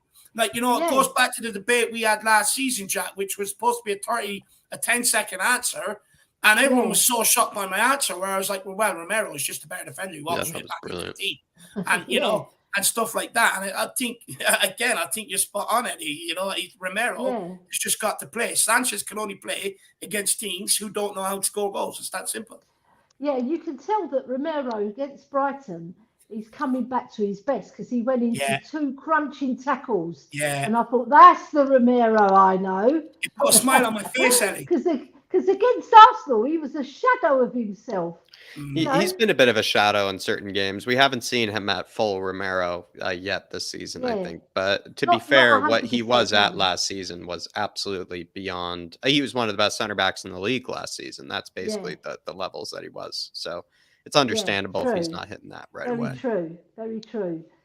And Eddie, look, before we let you plug the Mickey Hazard interview, just quickly, big news yesterday. Daniel Levy potentially is supposed to have held talks with Google over a long-term sponsorship for the naming rights of the stadium. What's your thoughts on it? And have you any suggestions of any names? I'm very excited. If it is true, I'm very excited because obviously they're a big name and they've got big bucks. Yeah. So it bodes well for the future, for now and for the future for Spurs. Yeah. We're putting all the cogs in place, so that's another big cog. That's like the engine, isn't it? Yeah. If we get Google, so like we'll plonk in the engine and then we'll go on a rampage and win everything in sight. That's what I want. That's my dream, boys. I want to see us win trophies. I don't buy into this thing that fourth is a trophy, fourth is an achievement. Yes, it's good to finish fourth because you qualify for Champions League. Yes, it's nice, but it's not the be all and end all in my book. I grew up in a period where we won a lot of trophies. We won 13 trophies while I've been alive, right? And since Levy took over, we've won 1. So that's the proof of the pudding. We've got to put that right. We've got to start winning trophies consistently as well. Like Mickey Hazard said it. We've had periods where we've won 3 or 4 trophies and then nothing. Then we've won 2 trophies and then nothing. We want to be challenging with the Man Cities and the Liverpools and the Man Uniteds. We want to get up to those echelons of football. However fabulous our glorious history is, it still pales in comparison to what Man City are doing now. Yeah. Even Arsenal, they've done the double 3 times. Recent history is important as well, Ellie, and unfortunately, a lot of Spurs fans have to rely as well on the historians and like yourself, I would say, and Dermot in order to remind us that of Spurs' brilliant history. But we need recent history to point to as well, certainly. So I want to be sitting here when I'm 70 in 10 years' time, right? I've given away my age now. 10 years' time, I want to be sitting here and I want to have 20 trophies in our cabinet. a minimum of 20 trophies. Because it's achievable if we put our minds to it and we keep Conte at our club. Yeah. We've got a very, very good chance of delivering at least half of those 20. Because this guy is a born winner and he's putting in place everything that's good to change the mentality of our club. We can't say Bill Nicholson's era is going to be a stepping stone for us because that happened. Well, it can't be. It also can't be as good as it gets, though, Ellie, either, can it? There has to be better. Yeah, right. Nicholson's era, 8 trophies, right? Fantastic. But we can go on from now on, push ourselves forward and make ourselves like the Man Cities, like the Liverpools. We don't want to be just winning the League Cup and the odd FA Cup. We want to be challenging at the top end. Champions League, league titles, FA Cup, League Cup. You know, if we win it, we win it. But I want those 2 trophies, the Champions League and the league title. Yeah, that's where the proof of the pudding, especially 100%. the league title. The league title, you've got to be consistent over 38 games. The Champions League, you don't have to be consistent. You can even lose 2 games and still win the trophy. You can even get lucky like us when we got to the final. You know, all you need is that extra bit of luck. But Yeah, we made our luck. Yeah, it's true. We did. But Ellie, why don't you? We've still got Dermot on in the background to get to. Yeah, I know. He's waiting. He's probably saying, "Shut up, Ellie." No, he wants you to talk about that Mickey Hazard show. He wants you to talk about this Mickey Hazard show. Tell us about it. Yeah, it was really great. It was such an honour to have him on, and he's such a lovely guy. And he told us so many stories about what happens at Spurs, and when he went to Chelsea, that he was sad. He wanted to come back to Spurs, and he was so gutted when we sold him, you know, and all these things, that he's a proper Spurs boy, that he was 14 years old coming to Spurs. And the story he told us about Bill Nicholson, it cracked us up. I won't tell you because it will spoil the fun for the people who want to watch the show. You've got to keep some secrets. Yeah, so I'll urge everybody to watch it. And we asked him before the show, we Twitter paged him, and we said to him, when we texted him, we said to him, we're doing a charitable event for Dermot's charity, ADHD and autism. As you know, Dermot does suffer. And a lot of people don't realise how much hard work it is to do a channel. And I've really got a massive insight into how hard it is. Now, with Dermot, he phones me up at 1 o'clock in the morning sometimes saying, Ellie, I've got this idea. And I'm up anyway. I'm the same with Jack. Jack will get a message off me at 4 o'clock in the morning. Jack, I've just woke up and had a brainwave. You know? Yeah. See, that's the dedication that people like us are putting through. You've been doing it for longer, but we're taking a leaf out of your book and really putting our effort into making our channel more polished and more, not just more polished, more interesting, more entertaining, and make it fun as well, because people like to tune in. They like to hear hard-hitting stuff, but they also like to have a laugh. Yeah, 100%. You know? Absolutely, Ellie. Yeah. Could not agree more with you. But Ellie, before I let you go, I want to say a massive thank you to you. You've been here from start to finish. Your support, and it's just been more than support on the channel. You've been there for me privately as well through tough times, and you've been a major part of this channel. You've been a major part of why people come on to the fan shows, and you know, you've been a real OG of this channel. I want to say a massive thank you to you for absolutely everything that you've done for myself, for Jack, and for this channel. You're a massive part of why this channel has got to where it has got to today. So I want to say a massive thank you to you. And as well, where'd you get that pink cardigan? It looks really good. I like it. Yeah, it's nice, isn't it? Yeah. I bought it from Oliver Bonus. There's a plug for Oliver Bonus. I'll have to go and get one. Hopefully I'll be glowing like that. That'd be awesome. Yeah. And also, I just want to say a big shout out to Her Game Too, because I've been nominated as an ambassador, and I'm just waiting for all the paperwork to come through from Kirst Richardson, another big name in our community. Kirst Richardson, she does so much good work for Her Game Too. She's the lead ambassador for our men, and she's nominated me as lead ambassador for the women. So she couldn't have picked anyone better, Ellie. She couldn't have picked anyone better. I'm so honoured. And I also want to say THFC Till I Die is you know, it needs you with it, Ellie. It needs you with it. So yeah, you know, I love being with them as well. And we've got a new member, Chris, joined us just recently. Oh, that's he's fabulous. Do you know what you're getting yourself into? But Ellie, do you know what I like about Chris? Before I go, I like him because he speaks from the heart. Yeah, he's passionate. Yeah, he's very passionate. He speaks from the heart, and he speaks the truth a lot of the time. Sometimes I disagree with him, but when I disagree with him, we've got a mutual disagreement, and we're friends. You know, there's some people in the community, they disagree too much and they go over the top. They've got to calm down. you know, because at the end of the day, it's football, it's our passion. We've got to respect the person, challenge the argument, not the person. Don't hit out of the person. Absolutely. Couldn't agree more. Couldn't agree more. Well, Ellie, yeah, made my life so much better for meeting you. So thank you very much for being you, your passionate self. And we will speak to you again soon. Love you, Ellie. See you soon. Come on, you Spurs! Come on, you Spurs. We'll see you soon, Ellie. Bye-bye, see you, Ellie. Bye-bye. Bye. Absolute legend. Absolute OG. Everyone give her the respect and the love she absolutely deserved. It's not very easy being one of the only active women out there in a male-dominated, what you would say, community in terms of the way the football community is. Yeah. And my God, she represents, very, very well. So everyone big her up.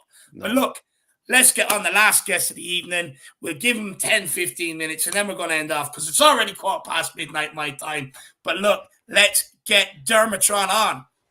But also quickly, super chat for Faz Radfar. Fans, please cherish our golden era of Conte and Paratici. Probably no better time to bring on Dermot for this little one from Faz Radfar, because Dermot loves talking about building up the golden era. He loves talking about rebuilding the house of Bill Nick, Faz, so don't you worry. But Dermot, really good to have you on, brother, and thanks for coming on, especially after your Mickey Hazard interview, brother. Look, I want to say firstly, I want to say thank you to you. He's got to be a bumbling idiot now, Jack, because he's I am going to be a bumbling. I am going to be. He's all lovey-dovey. Yeah. Go on, Dermot. What are you going to say? Listen, also serious now. I am a bumbling idiot. I am. No, to be fair, if it wasn't for you two, I wouldn't have done that interview tonight. And it's for you two giving me the confidence, the platform to come onto your show and give me the support that you do privately and everything you've done. You two know what you've done privately for me over the last 2 years.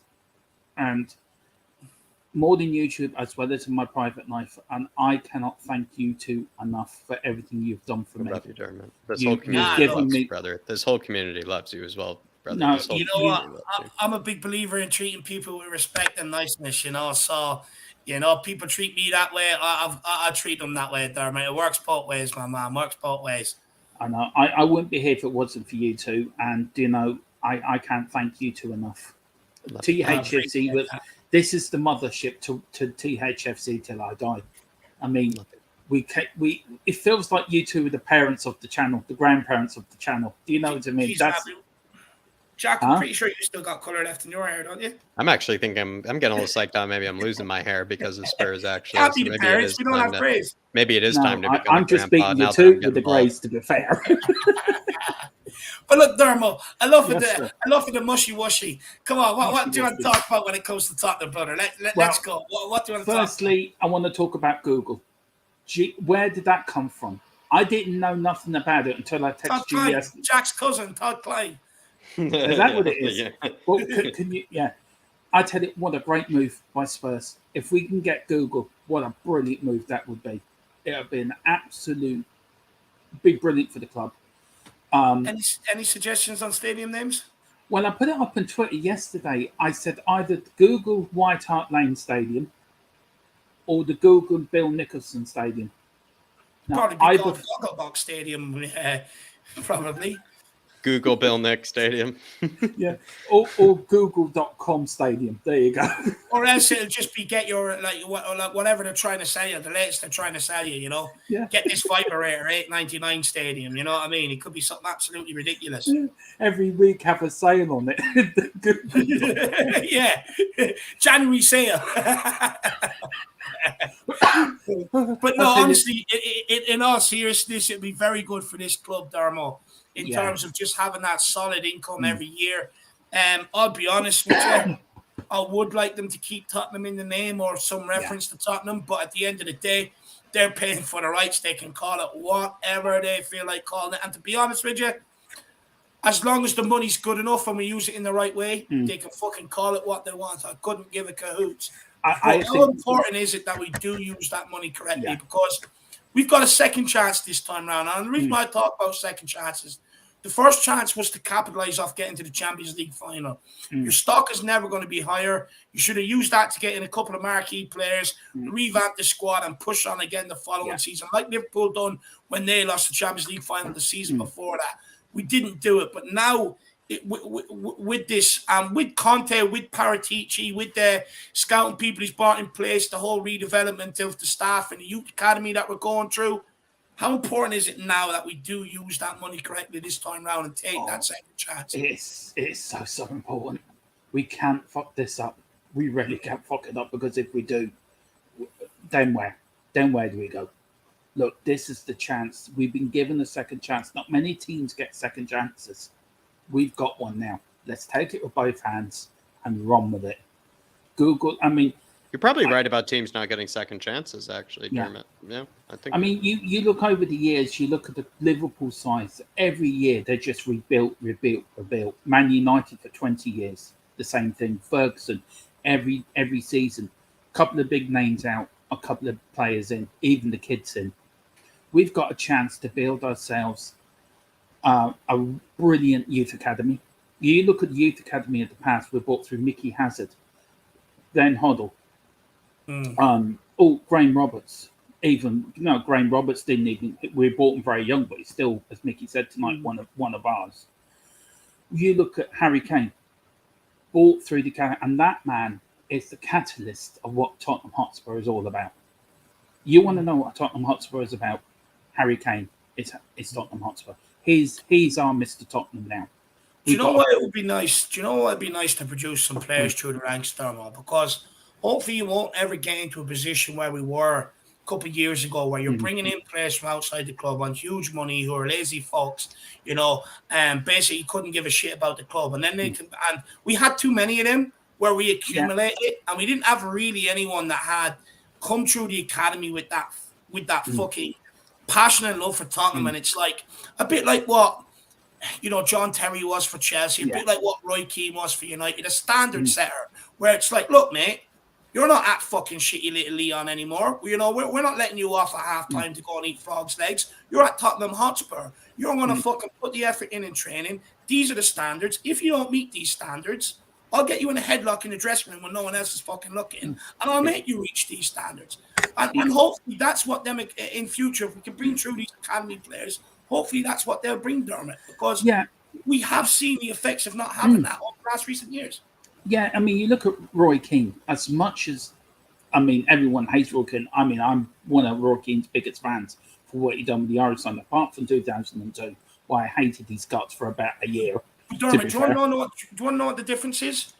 We had mafias walking around. They all thought they were in the new episode of Godfather. You had the Welsh Mafia, you had the French Mafia. Yeah. Honestly, I was expecting to hear news reports of a shootout at Tottenham Hotspur Stadium with all the mafias, right? But when you listen to people talk about Steven Gerrard, when you listen to people talk about Roy Keane, and they all say, first time these new idiots come into training, first thing they do, wrap the ball into them nice and quick, extra hard, and get them. It's like, put them on the back foot straight away. Give them a point to prove that they have to come in here and earn the respect. Not just come in here and form a mafia, form a clique, and walk around having fake shootouts like they're in the fucking Wild Wild West. So hopefully, and that's the difference between having players who have that love, that passion, that been there for such a long time for the club. Yeah. I mean, you look at Robbie King. There's another player had passion, Robbie King. He ended up fighting Edgar Davids because the fucker thought he was the big dog. I mean, I don't know if it was Steve Hitchen, and God forbid I'm going to get pelters for this. Was it the atmosphere Poch had built when Poch was manager? Too friendly. Too nice. That he made it too friendly. Under previous managers, like Conte has it, you don't do what you're told, you're out the team. Dermot, that old expression applies. Nice guys finish last, nice guys don't win anything. And it's Mourinho said it at the very beginning. We're not a bunch of, excuse my French, but we're not a bunch of bastards or a bunch of cunts, whatever he said. And he was right. We were too nice. Yeah. We're not now nice. Conte's now got them like they're like dogs snarling at dinner going onto the pitch. Every successful Spurs side had that bit of steel going through it. We were too nice. And with this Google money coming in now, if it's spent in the right way, on the youth academy, on players that, you can't beat the Irish, because we qualified for the World Cup tonight, by the way, as well. Big up to the boys and the girls in green. If it's spent in the right way, we could have a dominance of Tottenham Hotspur winning everything. And, that is what we want. We want the money spent wisely, the money spent properly. Give it to Paratici, give it to Conte. We will be successful. We'll be successful as Manchester United, Man City. Man City will crumble in the next couple of years. You guarantee me. I guarantee you that. Do you know what? I actually can't wait till Pep leaves, because once Pep leaves, they're going to be nowhere near the levels they're at. But Dermot, I'm listening to you there. I just want the feeling of walking down the street and someone trying to talk to me about football. And I'm like, who? No, mate, sorry, man. We just win there. Unless you're a Tottenham fan, don't speak to me, because that's where the trophies are at. I'm a winner. Don't speak to me about anything else. Honestly, go and do something better with your day, please. Don't annoy me about things that are so insignificant. I just want to be so arrogant about my love and support for Tottenham Hotspur. I just want that feeling. So bad. So bad. You go back through the years. You go back in the 60s when we were successful. There was a run of steel through that team. But players did their jobs. Every player was bought in, did their job. The early 70s, the same. The early 80s, my Jesus, what a team that was. Then you had the 91 Cup final team. And then it's pitted off. Because money wasn't put in the right places. We had bad managers. Sugar was the worst gem you could ever wish for. Levy hasn't been much better, but to be fair, he's built us a bloody beautiful stadium. I'll give him that. And we've got all the ingredients, as Philip Let Brady me ask said. you this, Dermot, just quickly. Whose legacy will be better? Alan Sugar's for delivering an FA Cup, or Daniel Levy's for the stadium and the League Cup? Who has more of a legacy? I am going to give an answer. I'm actually going to ask Daigle this tomorrow. I swear. I can't wait. To be fair, as much as I hate Alan Sugar, he saved our club. He saved our club. We wouldn't be talking about Tottenham. I think there's always that argument. That argument always comes into it. That's a pretty question by me. This is the second time I've blown my mind today. These coffees are too good for me. I tell you, they're great, aren't they, Dave? He doesn't want to answer himself. I have a coffee at 12 o'clock at night, and I'm banging ideas off the wall. Mind you, that could, something else. Well, never mind. Right, Sugar, I would actually have to say Daniel Levy. Because didn't you just say Sugar though? I'm confused, because didn't you say Sugar? I did, but look at it this way. You look at the Glazers, right, and you look at Old Trafford, and it's fallen to pieces. I know Daigle's going to hate me for this. I'm probably going to get pelters somewhere along the line. Look, yes, he has built us a brand new stadium, but he's also bought us Paratici and Conte. Look, it's not what we've done in the past, it's what we do in the future. You keep looking back, you get sore neck. Let's keep looking forward. Let's get the right players in, and we will get there. Yeah, Sugar saved our club. He won us an FA Cup. But what did he do for the next 9 years? Nothing. Fair. And no, he set us on the road for stability. Sugar Levy's taken it on. The rights or wrongs of Levy, of sacking Yo, sacking Glenn Hoddle, doing Poch, not backing Poch. The rights or wrongs of it. You cannot say that the man hasn't tried. Though we all don't agree with his policies or his transfer market or spending money. We have the best stadium in the world. We have the best manager in the world. And he did back him this summer. It wasn't a great window, but a good window. Let's see what happens, because we could be on the crest of a new golden age of Tottenham Hotspur. Bill Nick, we're going to walk in the blades led by Bill Nick. Conte will be walking the golden era. We're finally going to come out of the flames. Finally going to come out of the flames. Yeah. But Ellie, you could beat the Irish. I know I'm not sure. I'm not sure, to be honest. We know the Armenians and the Azerbaijanis. No. Can I just say something here? It's taken the English once in 30-something years to beat us. To be fair, okay. We were the first Harry team. Winch was in that team. That hurts even more. You know, Oh, that hurts Jesus even more. Christ. But But big look, up, Eddie. Big up, Eddie. But the women have qualified for the World Cup tonight, and I'm Yes. cock a hoop. I'm really you over go. the moon with that. Love that. Somebody needs to Love be. that. They need some Irish representation in there for that World Cup. You need to put your foot in there however you guys can. Yeah. So I Me would and say Dave are big going over now to congratulations. support the girls next summer. We will have Irish in the World Cup anyway. Harry Kane is playing, this World Cup. He's got family from Galway. That's where his roots hail from. And Jack Grealish will be in the team. Declan Rice, Jack. So in fact, I would argue we've actually got Ireland in the World Cup. They're just representing a different nation. That's all. But Just have to watch it with different goggles. Chrissy Houghton's going to the World Cup for Ghana as well. Loads of representatives. You'll never have a World Cup without Irish, Jack. No. Never. Even if we don't qualify, we'll be there in some capacity. But Dermo, I mean, give the channel a quick plug, my man. Yeah. What do they need to get over there?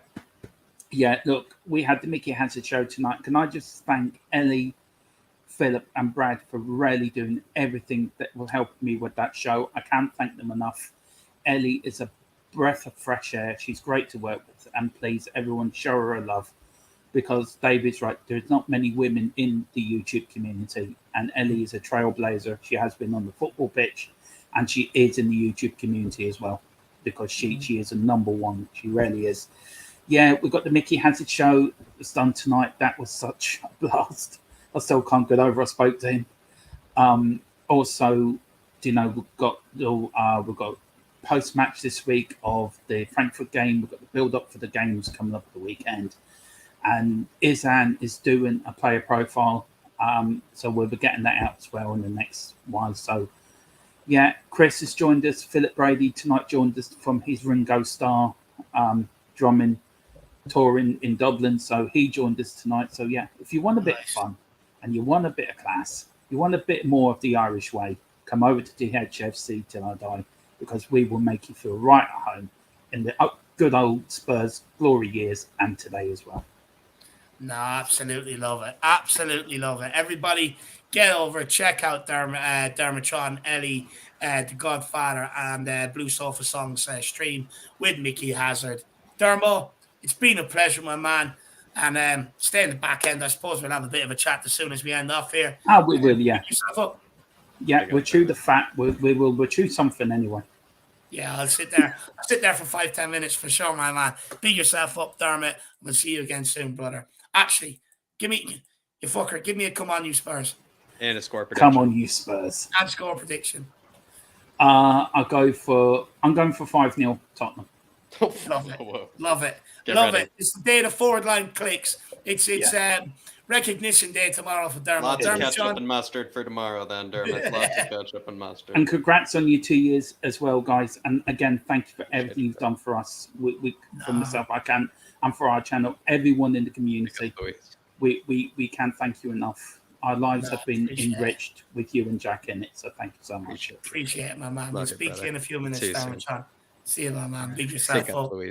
Big up, Louise. Well, Jack, that's another fan show over and done with. A really good one today. I really enjoyed it, I have to say. I really enjoyed it. Yeah, nice casual vibes, I would say, before we go into Frankfurt tomorrow. And then I kind of, hyped it up, Dave. I kind of said plenty to talk about, discussing Frankfurt, discussing Google, discussing Brighton, discussing the upcoming weekend. It was almost like they kind of kicked off, as much as it is Tuesday, normally we do the fan shows on Monday. I feel like they still kind of kicked off the week for us because we did kind of focus about all the sort of Google news yesterday, kind of focused on a very particular subject for a very good reason. But I feel like the fan show, we relied on them, the Harris Army, to get us started this week, Dave. So no, 100%. 100%. And I want to say a massive thank you to everybody for the kind messages over the last 2 days about the 2-year anniversary. The way some of the things you have said has really made me sit there and think. And I didn't realize maybe the effect that me and Jack have had on people, especially over the lockdown. So I really appreciate all the kind messages. But trust me, it works two ways. As much as you think me and Jack have been good and and whatever else, you guys you don't know what you've done for myself and Jack. You've put us on a path of no return, really. Well, we hope it's no return, but you're really helping us live our dream, and you've put us on this path. And look, the good thing is and what I'm enjoying most about it is I feel like we're bringing you all along with us. Slowly but surely, we're starting to get you all involved and everything else. So I want to say a massive thank you to you guys because it works 2 ways. So big up, absolutely everybody. Now, what's coming up? Well, tomorrow we have the pre-match build-up. We have the watch-along as well. And there'll be fan cams after the game. And then also on Thursday, we have a panel show, which will be rolled out every Thursday. It'll be myself, Jack, the Godfather, Philip Brady, and Brian Daigle. So that should be another very interesting panel. And then next week, we've got the guys from Spurs Song Sheet coming to you. They're off the back of an incredible interview with and being on Chris Cowlin's channel. I know Daigle done one with them not so long ago. And what these guys have, you see a lot of songs, the Ginger from Sweden and all these other songs, Stop Crying Arteta. That's all done by these guys. And our whole purpose is to, like, you see other clubs with all different songs. Well, their whole purpose is to provide us with songs and entertainment and fresh songs to sing, fresh songs about our players, and just basically inject a bit more energy into the fan base. So they will be coming here with us live next week, and they'll also be playing 1 or 2 songs for you guys as well. So hopefully you enjoy it. But guys, we will see you back here tomorrow. Fresh-eyed, ready for Frankfurt. Hopefully we're stuffed by the end of the game, full of goals, as fucking always. Come on, you Spurs. On you, Spurs. In Conte we trust. We'll be seeing you tomorrow, everybody. Rest easy. Frankfurt tomorrow. Keep your bellies ready. Let's go.